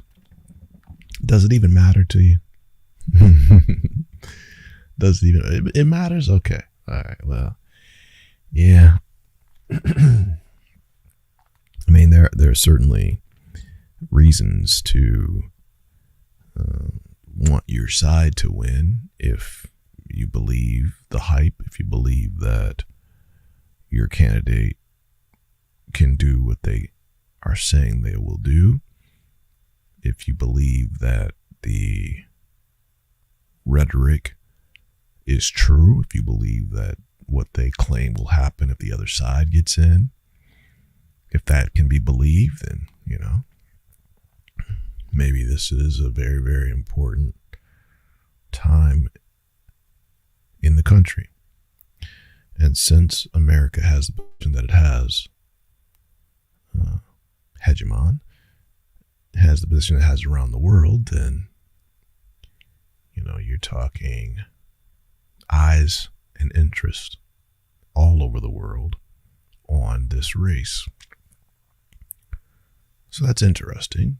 You know, that's certainly interesting.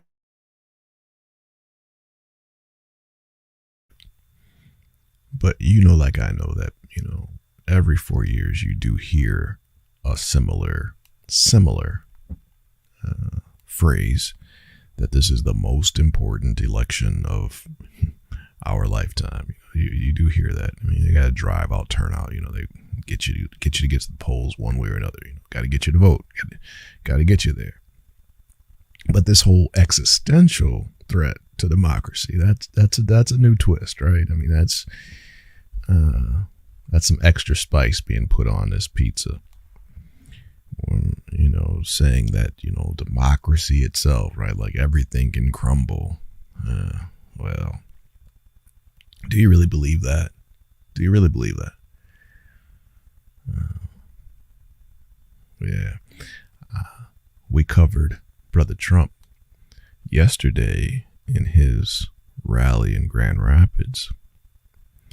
And brother says, what is this? I'm supposed to be such a threat to democracy. Brother Trump says, you know, what have I done to democracy? Then he says, you know, I took a bullet the other day for democracy.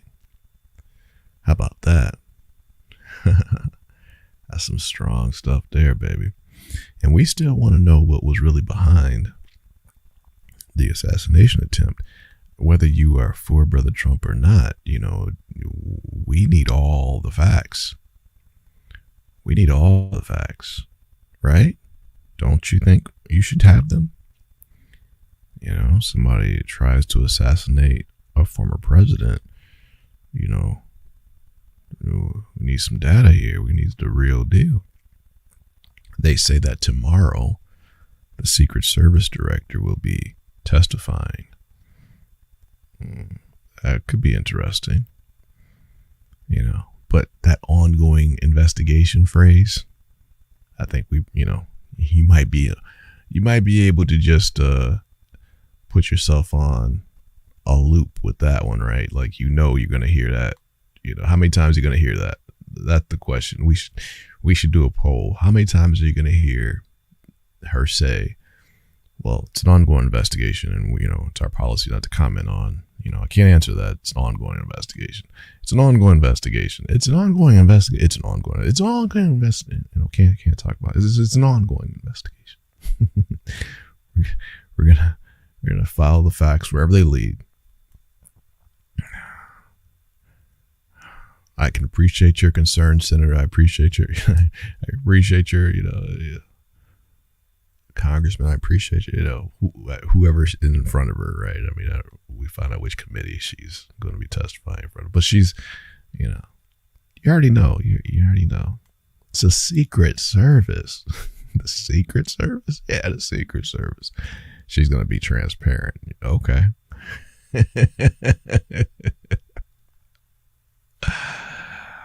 Yeah. But and we said this live because we were covering the tragedy at Butler, Pennsylvania live. We were streaming live when it happened. And that's on our channel, brothers and sisters, if you want to check it out. Yeah, but the Secret Service officers that jumped on stage and risked their lives, oh man, that was awesome. Yeah, that's awesome.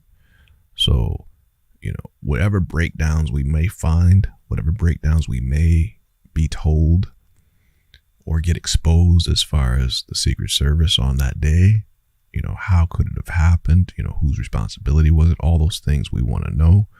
But that will never take away from the fact of,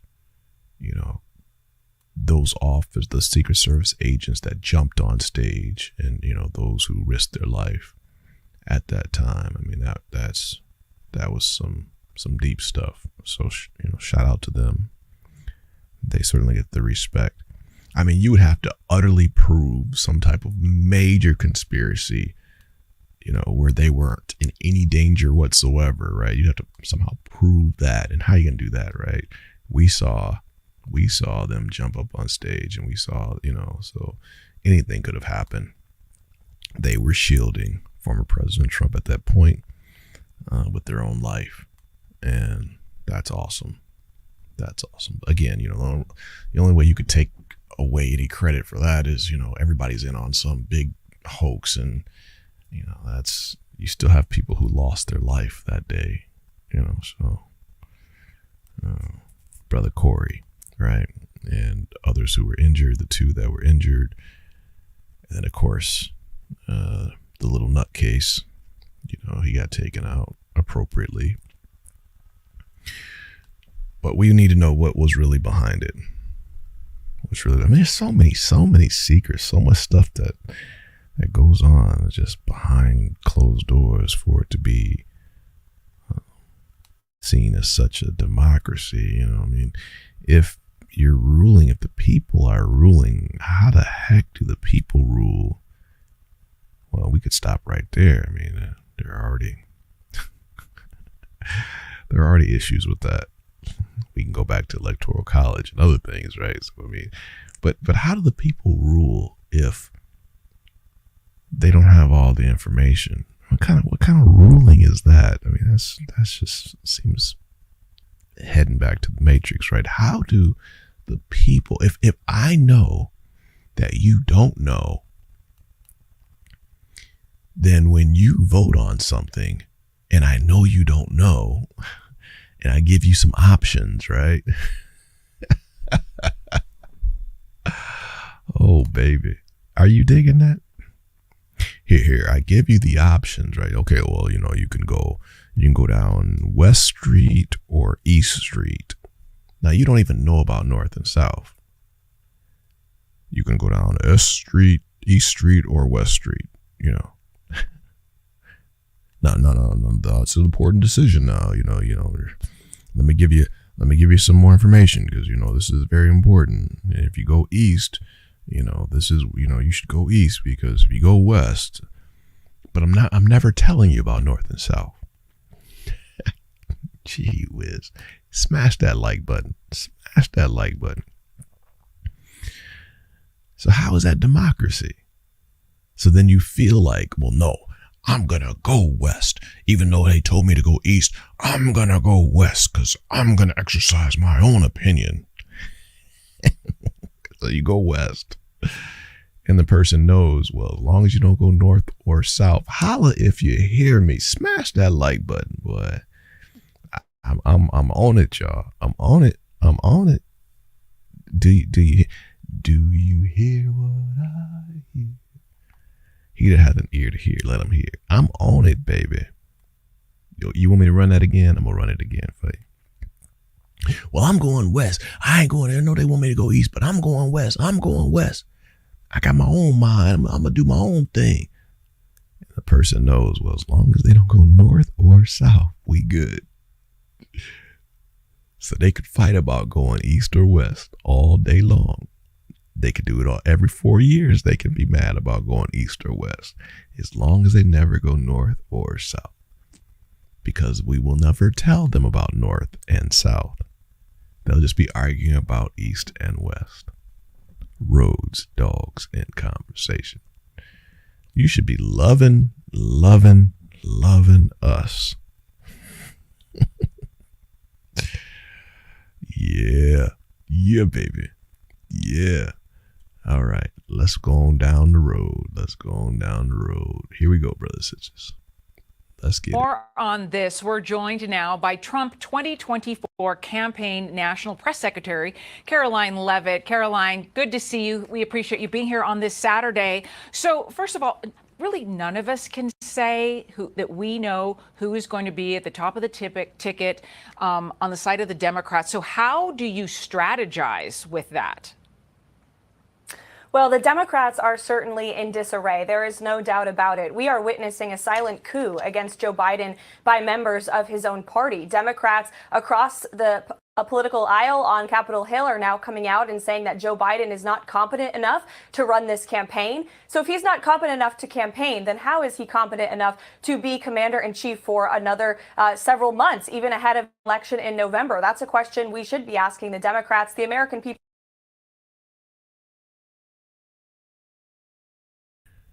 What do you think right there?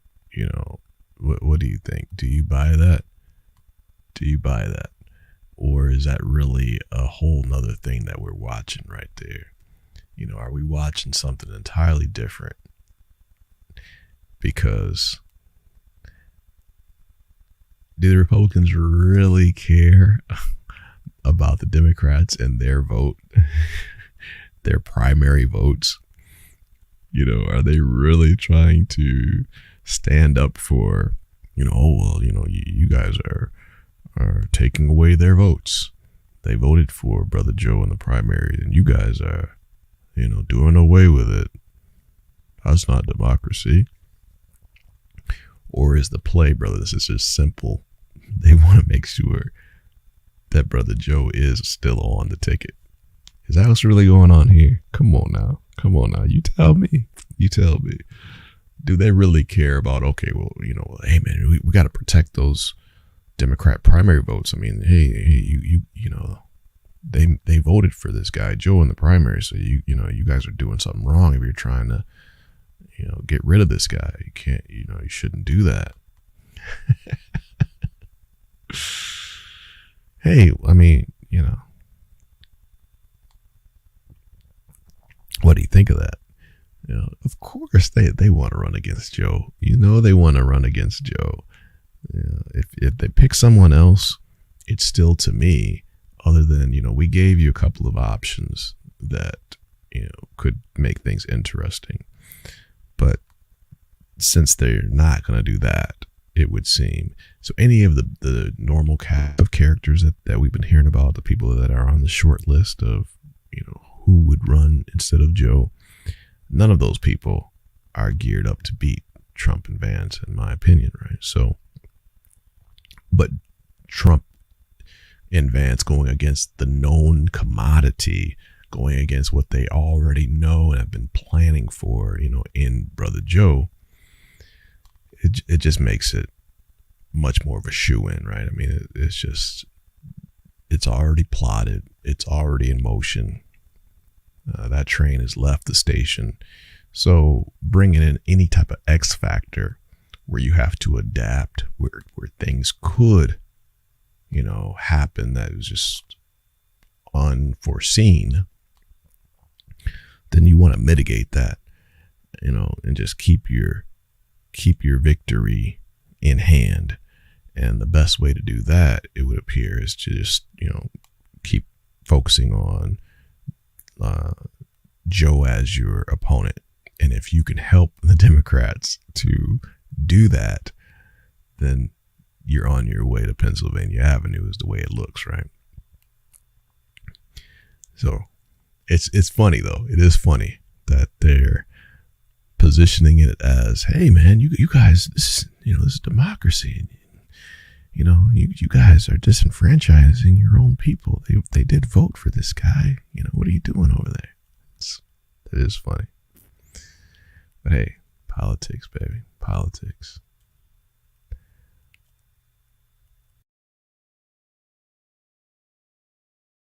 We'll see Joe Biden is unfit to serve as commander-in-chief. As for our campaign, it doesn't matter who's at the top of the ticket because it's Joe Biden and the Democrat Party who have embraced the disastrous policies that have hurt American families over the last 4 years, the wide open border invasion, the wars around this world, and of course, the record high inflation that's robbing working class families in states like Michigan, where President Trump and Senator J.D. Vance will be campaigning in their first big rally together today. Yeah, and we will be covering that. You know, Caroline, Democrats are trying to figure out the path forward in so many different ways, but they're also trying to figure out what to do should Biden step aside. Take a listen. You can actually fashion the process that's already in place to make it a mini primary. There will have to be quick steps. I don't think we can do a coronation, but obviously the vice president would be the leading candidate. I think kind of a mini primary, whoever emerges, including Kamala Harris, would be a stronger candidate than if we tried to exclude a transparent public process. So, Caroline, we're going to hear that term a lot, mini primary, right? But the chair of the Democratic Party, Jamie Harrison, said on X there are no mini primaries in their rules. So they have a problem in and of itself if they have to move forward without Biden. Absolutely. Look, we're just days away from the Democrat convention in Chicago, and they're having discussions about who can be their nominee. Not only that, they're also going to face many legal and financial problems. Biden has already sworn to more than 3,800 delegates on the ballot. There are tens of millions of dollars that would need to be transferred to another candidate. There's a lot of legal challenges that they will face if that is what they do. It's nearly impossible to get Joe Biden off of the ticket at this point. But again, that's a problem for the Democrats. We know that President Trump will beat any Democrat that's at the top of their ticket. The last week, the American people saw a unified, strong, enthusiastic Republican Party that is offering hope. All right. So, you know, I mean, this is, you see where this is going. What do you think? What do you think? It is funny, though. It is funny to hear the Trump campaign advocating for Brother Joe, you know, advocating for the primary votes to stick. You know, hey, you guys, hey, man, you already voted for the guy, you know, hang in there and keep this guy right where he is. Don't let him go anywhere. What are you doing? What are you doing? Stick with that guy. You don't need anybody else. What's on your mind? What were you thinking? Quite interesting, though. Quite interesting. Some people said polytricks, not politics, huh? Yeah, that's possible. Shout out to them. Certainly possible. All right, well, we'll move forward and we'll continue to push down that line. What do you think? What do you think? Who's it going to be? And will Biden drop out soon? Are we imminent? Is it imminent? Will we hear something quite quickly here? Interesting. What will they do? Will the Democrats run a shim-sham primary, this so-called mini primary that others are saying are not even in the rules, right? You know, just so it looks like Kamala didn't just get it. She fought for it and she came out on top. Well, that still may anger that contingency, right? You know, the group that you're trying so hard not to offend, right? The so-called black women, and you're going to, if you do anything other than just give it to her because she's next in line, won't you have a problem? I mean, do you really bypass alienating and infuriating that block if you make her do anything? Because you know, you got to understand how these so-called black women might be thinking, right? I mean, if she's next in line, you chose her, and she's next in line, you chose her, and she's next in line, you chose her, and she's next in line, and then you put anything in her way, they're angry, right? Don't you think? Don't you think that's a problem? You don't think these so-called black women gonna have a problem with that? Oh, so you use me and I'm next in line, and then now I still got to do what? I still got to do what? Yeah, you don't think that's gonna be a problem? Okay. You know. Okay. Now, if President Biden decides to drop out of the race, it will complicate the way the Democratic Party chooses its candidate. But the way that process would work changes depending on when he actually drops out. Now, follow this timeline here, because if Biden chooses to willingly exit the race before the nomination, more than 3,900 pledged delegates will meet at the Democratic National Convention starting August 19th and cast their first ballot. If one candidate wins the majority of those delegates, they become the new Democratic nominee. Now, if not, more than 700 superdelegates, or unelected delegates, can begin casting their ballots too. Then the voting process would repeat until one candidate wins a majority of votes and accepts the Democratic nomination on August 22nd. However, if Biden drops out of the race after the nomination, the process is completely different. Biden would have to resign the presidency, die, or suffer a disability, because those are the only three ways the DNC rules allow for a replacement. That means Vice President Kamala Harris would become president.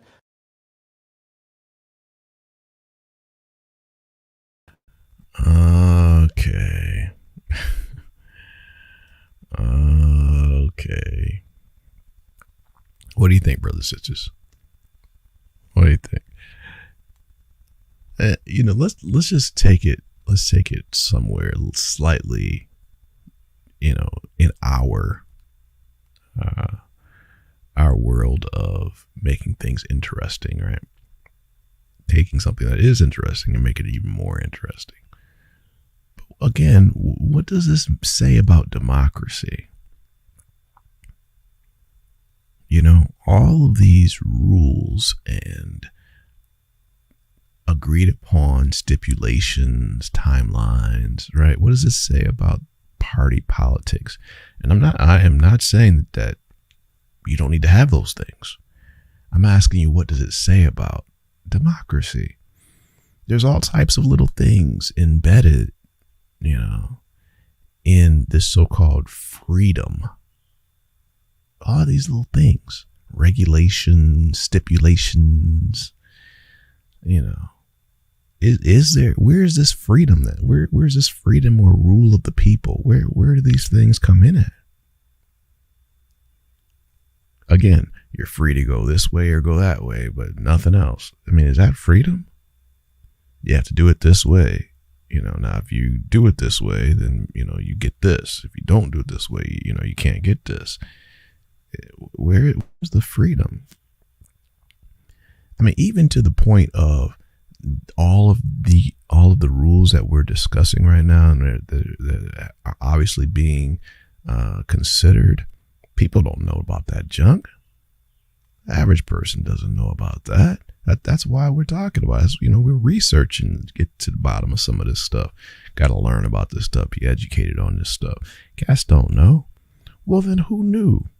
And see, again, if you have that type of knowledge and you're carving the environment, knowing that you know things other people don't know, you know, if you're that far ahead of the game, you're that far ahead of people, it's an interesting position to be in. And then when the people finally catch up to, okay, well, this is how it's done, you're just doing what I set up for you to do. Yeah. I mean, you just not learned about the rules. I mean, we voted on those rules 20 years ago. Can you dig it? Can you dig it? Yeah, you know, playing catch up, right? Playing catch up and feeling like you're free. Smash that like button. Playing catch up and still boasting, my freedom, my freedom. How, where is that? Where's the freedom? How is that free? I mean, if that's not the matrix, what is?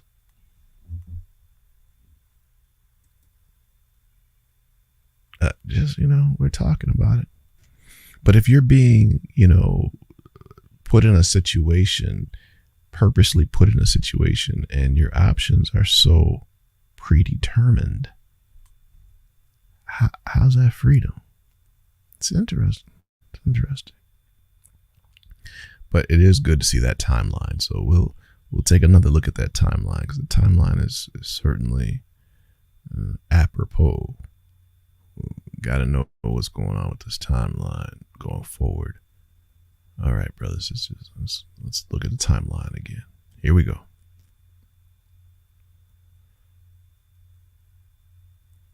For the nomination, more than 3,900 pledged delegates will meet at the Democratic National Convention starting August 19th and cast their first ballot. If one candidate wins the majority of those delegates, they become the new Democratic nominee. Now, if not, more than 700 superdelegates or unelected delegates can begin casting their ballots too. Then the voting process would repeat until one candidate wins a majority of votes and accepts the Democratic nomination on August 22nd. However, if Biden drops out of the race after the nomination, the process is completely different. Biden would have to resign the presidency, die, or suffer a disability, because those are the only three ways the DNC rules allow for a replacement. That means Vice President Kamala Harris would become president, but not necessarily the Democratic nominee. Now, after that, the DNC chair would meet with Democratic congressional leaders and Democratic Governors Association leaders, and together they would recommend a replacement. Then the full DNC would vote on that replacement. Now, it's important to note that nothing like this has ever happened before, and the Democratic Party could still vote to change any of the rules around candidate replacement. Also, if Biden gets... You heard that, right? So if brother is correct, you did hear that, right? It's good old democracy. Good old democracy. I mean, these are party rules, right? Party rules. And so the party can change the rules. Party can vote to change the rules. This is not, the Democratic Party is not, in the Constitution per se as a party itself, right? Like, Thomas Jefferson and the cats were actually penning all of the dictates and the rules for the Democratic Party or Republican Party. That's not how this, that's not how this is, right? These are party politics. They have a right to change stuff up to suit the situation. And according to Brother Man, this stuff has never happened before. So it's like, you know how that goes. Oh, well, shoot. Well, we didn't plan for that. So I think we need to, revisit our bylaws to make sure such and such and such and such, or somebody. Well, hey, it looks like they're going to be disenfranchised. This person over here who we really want based on our rules, because we didn't consider this other thing. So let's make sure that we change this other thing right quick to make sure somebody gets where we want them to get. But it's all going to be okay, right? Because you understand why we did all this, because we had to win. we couldn't afford to lose. So you understand why we had to make these changes, right? We had to make some adjustments, because we can't afford to lose, right? So you do understand. We're gonna let's let Brother Man finish what he was saying. Looks like he'll give us another piece of information. So let's finish with Brother Man here. All right. Change any of the rules around candidate replacement. Also, if Biden gets out of the race after the convention, it's possible state laws could complicate efforts to replace Biden on some ballots. And one other... State laws get in the way. Yeah. Okay. So, I mean, that's certainly not saying all of the things that are in play, but it is certainly interesting to continue to see the complications. Now, what do? We, as you know, we take different sides and we look at, as we're searching for the truth, So we want to hear different perspectives. So the brother man, Bakari Sellers, has been advocating for the party sticking together and hanging with brother Biden for a while now. He's been on that team. So we're going to let brother Sellers give his argument for why he feels like things need to stick together and hang with it. So let's move over to brother Bakari and hear his position, hear his argument, and we'll see what you think. See what you think about that perspective. All right, brother Sellers. Here we go. Bakari, I'm going to start with you. You've heard the reporting, you've seen it. Sources saying that President Biden is seething tonight at former House Speaker Nancy Pelosi, tying her to the latest round of Democratic defections, calling for him to suspend his campaign. When you hear that Pelosi and Schumer and others, the 35 other or 35 Democrats are telling Biden to step down publicly, she's doing it in the background. Do you think this is a good idea, even though voters voted him in the primaries? So let me answer your question directly. And I never thought I'd be saying this about somebody who I love and adore like Nancy Pelosi and Chuck Schumer, both. I have a great deal of respect for them. I think Nancy Pelosi will go down as the greatest speaker in the history of American politics. But they're committing political malpractice at best. And what at worst it is petty politics, local petty politics from California, et cetera, throwing itself onto the national stage. Look, I believe that Chuck Schumer and Nancy Pelosi probably know, not probably, they do know this American political system better than I. They know Joe better than I. But they also know that Joe Biden is not going to bow to public pressure at all.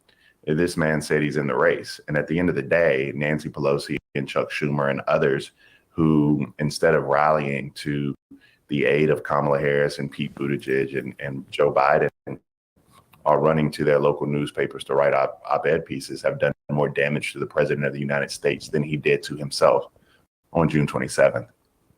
We'll right the ship. We'll get on board, because at the end of the day, you only have three choices. I've said this for the past 6 months, and I think people are finally starting to pay attention to it. Heard my brother Charlemagne talking about it the other day, but you only got three choices in this race. You got Joe Biden, Donald Trump, and the couch. Make a choice. That's pretty stark. Natasha, so far in all this reporting. All right, brothers and sisters, where you at here? Brother Sellers says you have three choices: Biden, Trump, the couch. So the couch being you stay at home, you don't vote, you let it ride.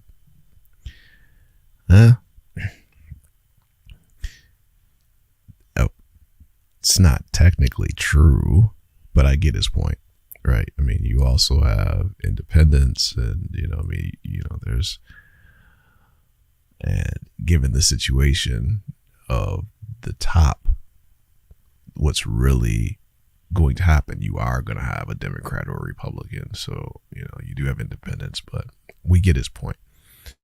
And the thought that there's some malpractice going on, I think that there's blame to go around all the way around. I think we can't rule out Brother Biden's role in the malpractice, because as the leader, and him knowing the truth of his condition and the people around him knowing the truth of his condition, he shouldn't have placed the other leaders in this situation. And then by the same token, they, seeing what they knew that the public didn't know, shouldn't have allowed it to get to this point themselves. So this type of wrangling, this type of high-powered negotiation, sophisticated, sensitive training, exponentially manifested into, well, you go talk to him. No, let's not talk to him. Let's wait for him to talk to us. This little game, this push and pull game, of how not to hurt feelings, how to save face, how to still make this amazing power play where you get a president to change their mind. All of this going on now should have been done years ago. That play should have already been well in motion. But Brother Biden has dirt on his hands as well. He knew he was frail. He knew that he had no business trying to push for a second term. And so he tried to get by, tried to cloud the truth. He tried to maneuver around the inevitable. So now for him to be upset, or for us to look at and point the finger at just one group or the leaders, or, that's not fair. They all jacked this thing up. They all saw what we, weren't privy to. They were watching this guy. You even look at the reports that we've been getting from other people who were at events where they were allowed to see the guy, where as many Republicans say, have Brother Biden hiding in the basement of the White House, right, as they say. But the times when he was out, fundraisers, the Juneteenth, cats were seeing, and what happened once they had an opportunity to see? It wasn't good. It wasn't good at all. Cats talking about he didn't even remember me. Right? I mean, man, so this stuff coming at you, then let's not just blame the people who are now trying to right the ship. They should have been on it before. We could say that. But Biden is still a part of that process, a big part of that process. Looks like they waited too long, you ask me. Looks like all of this, clearly should have happened before now. And with the rising strength of Brother Trump and Vance, it's just looking inevitable that we're looking at a Trump-Vance White House.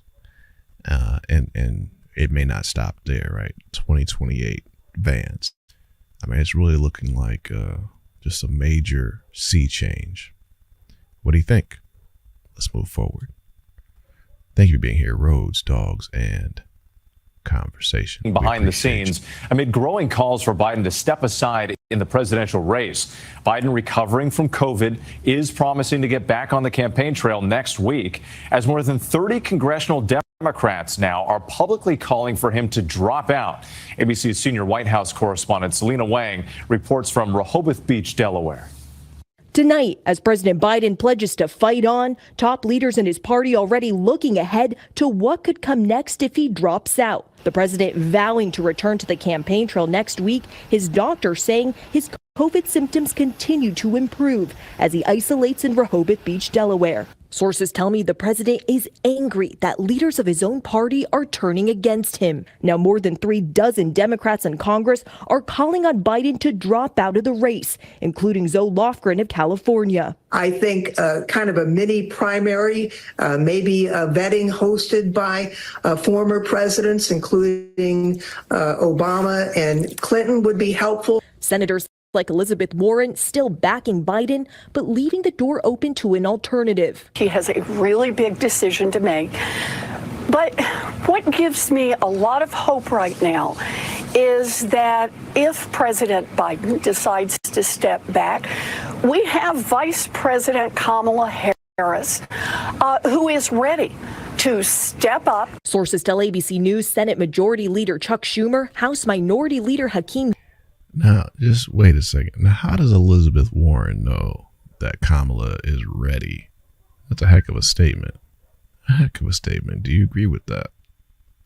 Interesting. Jeffries and former House Speaker Nancy Pelosi have all told Biden he'll lose to Donald Trump and drag down Democrats in Congress. Two sources tell me former President Bill Clinton and former Secretary of State Hillary Clinton are privately supporting President Biden and have been encouraging donors to stick with him. I don't believe that we are unanimous in our support for the president. We are certainly unified in that support. Selena Wang back with us now from Rehoboth Beach, Delaware. And Selena, can you give us a reality check on the timeline here? How soon would Biden have to make a final decision on whether he stays in this race? Well, Whit, time is running out. Party leaders are planning to hold a virtual roll call to nominate President Biden in the first week of August. After he's nominated, he could still choose to step aside, but then the process gets more complicated. And Whit, some Democrats are arguing that replacing Biden late in the game could run into legal challenges. And the clock is ticking. Selena, thank you. All right, brothers and sisters, what do you think? What do you think? And should people stick around and hang in there with the guy, or just go ahead and say, you know what? I mean, we just don't have time for this. When I say hang in, I don't mean let him run. I'm saying to just continue to be patient and wait on him. You know, what do you think about the waiting strategy? Protecting and being sensitive to him. You know, we want to take another look at that Bernstein interview, because that was really insightful, and there was a lot that, if Brother Bernstein reporting was correct, there's a lot of insight that I'm hearing other people glean from that, and it's important for our conversation. So let's take another look at the Brother Cooper and Bernstein and the reporting that Bernstein has been given and sharing on his investigation into where we are with the Brother Biden situation. Okay, brother, here we go.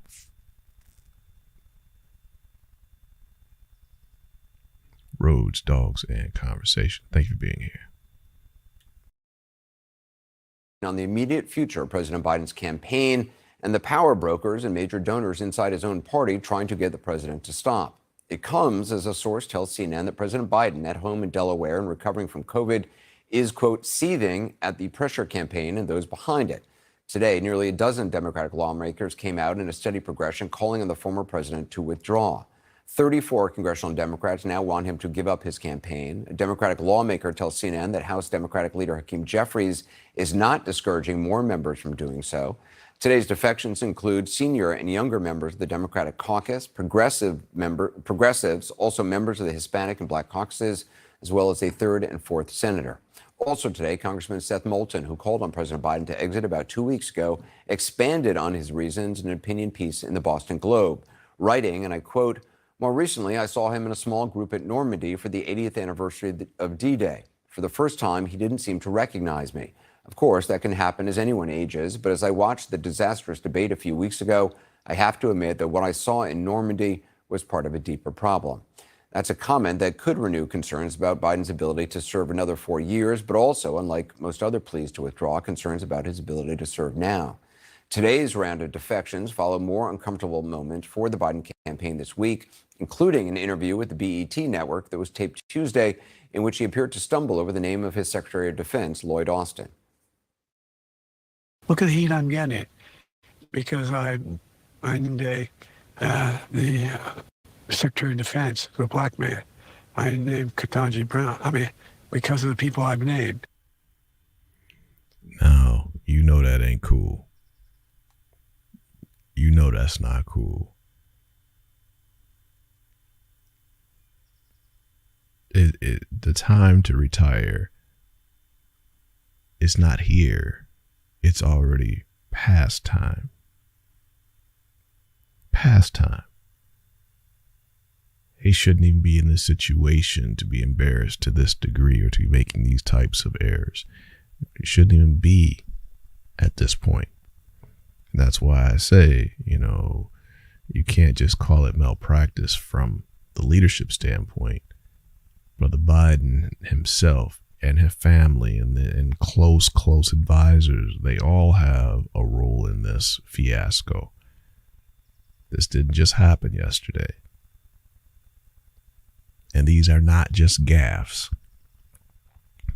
There are issues within this guy. And, sad to see. But you don't put this cover up on the people, do you?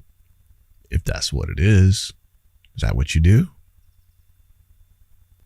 Man. We rolling.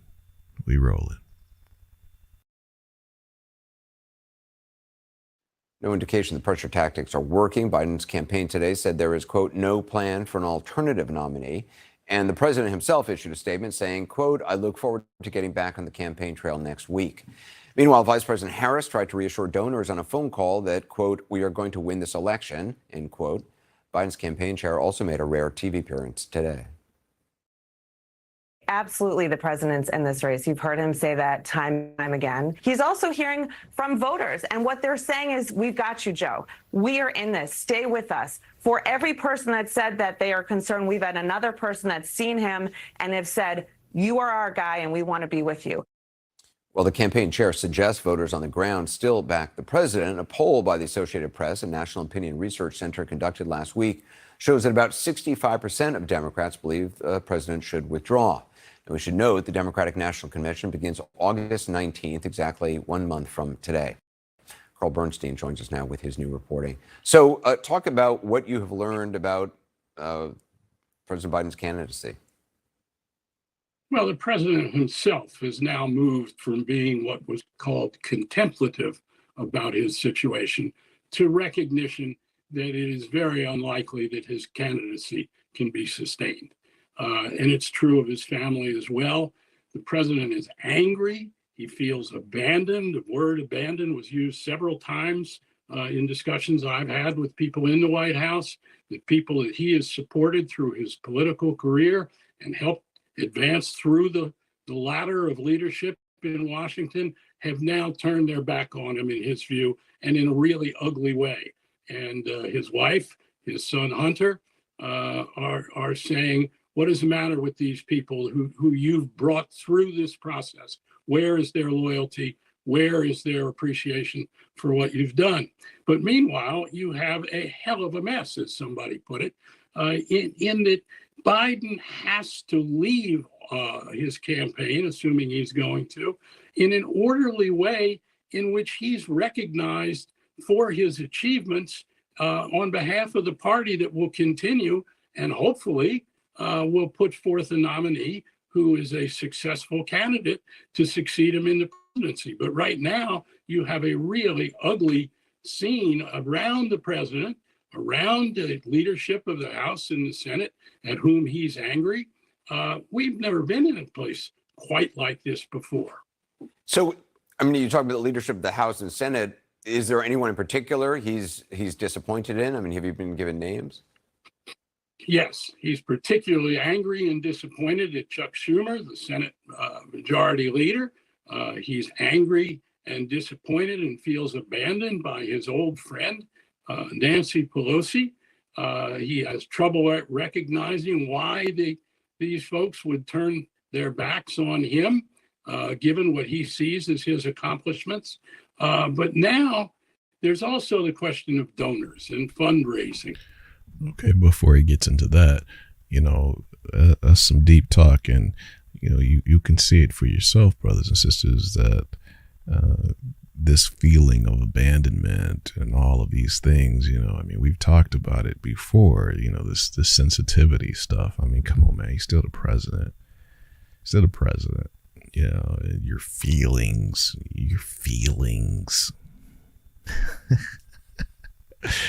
He's feeling abandoned. He's upset, and but the fruit of a poison tree, right? We're still saying none of this stuff should even be on the table. Shouldn't even be to this place. So now you get to this place. Now, how do you respond? Absolute chaos, and you're responding with feelings. I mean, that's not the leadership we need. I mean, if the reports are coming out like that, if you have Leader Jeffries, Leader Schumer, former Leader Pelosi, and others, maybe Brother Barack, etc. If you have these power players, and we haven't even gotten to the donors yet, but if we have these power players and they're united in saying, yo, this can't work, you're going to bring us down, your response is to be in your feelings. I mean, if this is so important, these are people who for decades, you've decades, Jeffries aside, because he's newer, right? But, these other cats have decades of experience working, not just within the institutions and with the people, but with each other. Now, all of a sudden, everybody's off base except Brother Biden, right? These same people that you trusted and believed in, now somehow they're off base and you're right. Flip side of that, I'm going to give you the flip side now. Flip side of that is, yeah, I'm going to be against them because they're the same ones in 2016 who said I couldn't win. And they're the same ones who didn't support me in 2016 when I was the younger version of myself, before I was as frail as I am now. And if they would have supported me in 2016, we might have been able to win in 2016 like I did in 2020. So yeah, I do, find their judgment on me to be faulty. Flip side, what do you think, brothers and sisters? I mean, you could go for that. Then there's another, you could take that coin and hit it to a different dimension now, right? Not just the flip side, but hit it on a different dimension and look at it and say, but you're not the same guy from 2016. So maybe they were wrong. Maybe they were wrong about that, but they're not looking at you at 2016, looking at you right now. And they've been looking at you. You're not the same cat. You're not the same cat. And the support for Brother Trump is even higher than it was then. How are you going to win? It's higher than it was in 2020 from the poll numbers themselves, right? In the battleground states, it's looking like just a total landslide. How are you going to beat them?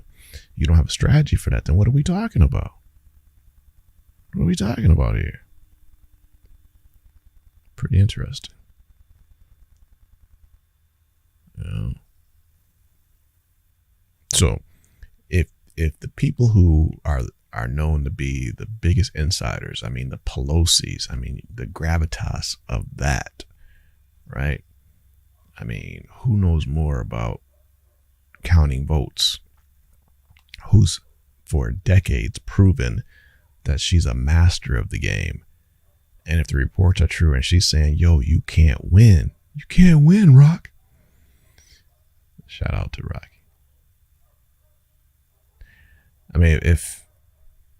If that's the deal,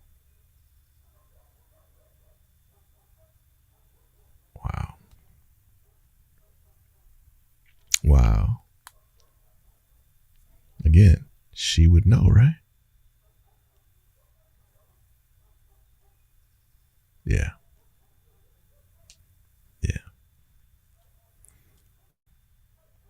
Let's push on. Here we go. Because the money has dried up. And I was told about an extraordinary meeting, Zoom meeting last Wednesday involving the top donors and fundraisers for Biden, who said not another penny was the phrase that was used several times. Not another penny, not only to the Biden campaign, but to the House and Senate Democrats, because the message that these donors and bundlers wanted to convey to Chuck Schumer, especially to Hakeem Jeffries, was we must have this election go forth without Joe Biden being our candidate. And you need to do more, Mr. Leader, or Mr. Leader, plural, to ensure that he is not going to be the candidate. So we have kind of a retribution almost felt in the air, and it's not a very pretty scene. And on that call, did these donors talk about who their preferred candidate would be if the president leaves? Interestingly enough, they said they wanted an open process in which Kamala Harris would not be, quote, anointed, that she would have to compete to be the presidential nominee along with everybody else. Somewhere along the proposal put forth by James Carville, in which there would be a kind of open primary preparatory to the convention in which the presidential nominee would be chosen. But there also is a movement among Biden's aides and those who have served him for so long. They want to see this end with a pretty picture. They want to see this end with Joe Biden and the Democratic Party looking like winners, not like losers. And right now, there is a kind of chaos that is prevailing, and people are looking for a way out. They're talking about Monday as a possible time for the president to, in some way, make an announcement or have an announcement be made that he will no longer be the candidate for president of the United States. Okay, shout out to Brother Bernstein as reporting.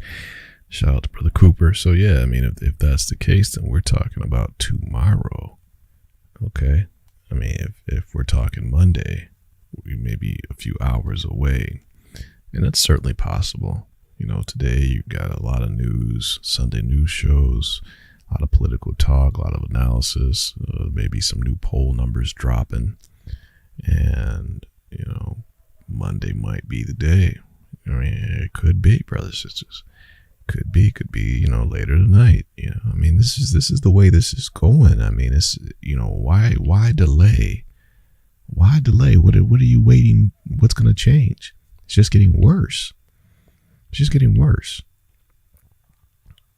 And, you know, the more that this goes, the further it goes, then you're putting the whole party in more of a desperate scenario, which makes the loss on November 5th, 2024 even more inevitable. All right, brothers and sisters, we'll take a little break. We'll be back at you. Rhodes, dogs, and conversation. Smash that like button. Make you feel good.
brothers and sisters, we are back at you. Rhodes, Dogs, and Conversation. Thank you for being here. How you doing? Hope all is well. Wherever you are in the world, let us know. Where are you? What's going on? Are you following this story closely? What do you think the results will be? Results, plural. More than one thing happening with this one, right? Could impact the world. It could. It really could. What do you think? Let's push on. Let's go on down the road a little bit.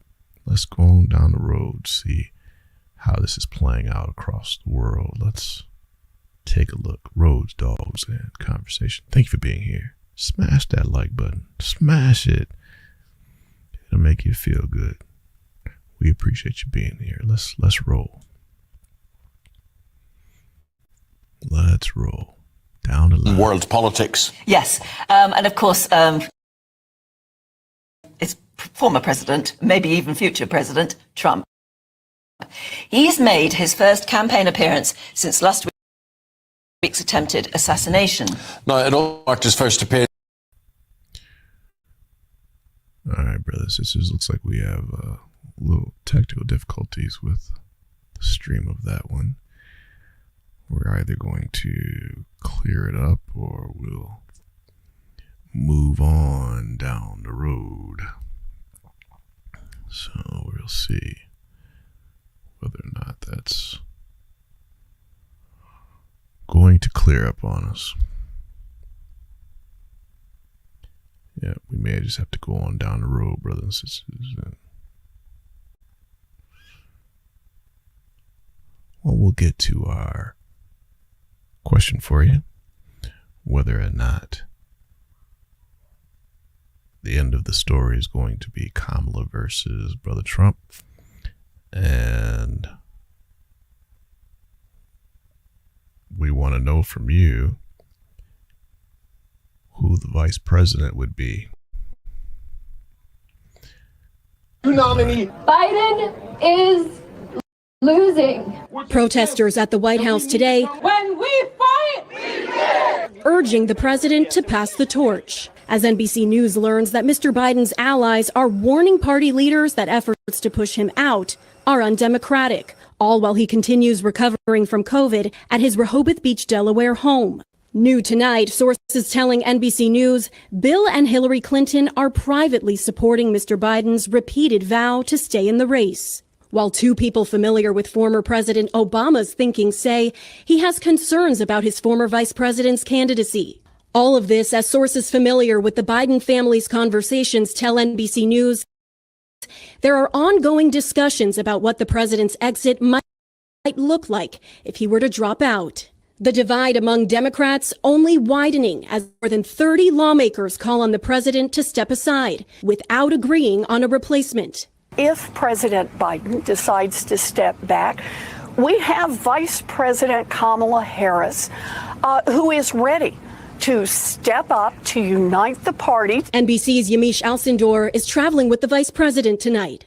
Vice President Harris is balancing defending President Biden and being ready to become the top of the ticket. Today, she spoke at a campaign fundraiser here in Massachusetts. She praised Biden and told donors, quote, "We are going to win this election." But behind the scenes, NBC News is learning Harris's allies are weighing how to build their own campaign if the president exits the race. Well, that's interesting and all, but even that conversation right there about, well, she's and her allies are beginning to look at how to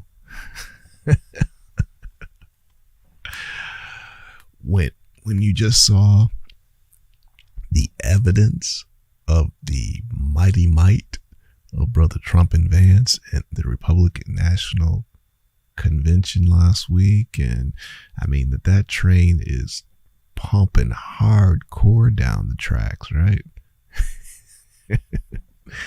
I mean hardcore down the tracks versus they're coming around trying to figure out how they might get started. That's ridiculous. That is ridiculous. Brothers and sisters, we appreciate you. Let us hear from you. We asked a lot of questions today, so certainly we got some work to do together as we get to the truth. We appreciate you spending time with us, Rhodes, Dogs, and Conversation. Hope that you're having a wonderful day and will continue to be safe and strong. Let us hear from you. We are voyaging together to uncover the truth. Clearly, we have not been given all the information, so let's get there together. Thank you for being with us. Look forward to hanging with you again soon. Rhodes, Dogs, and Conversation.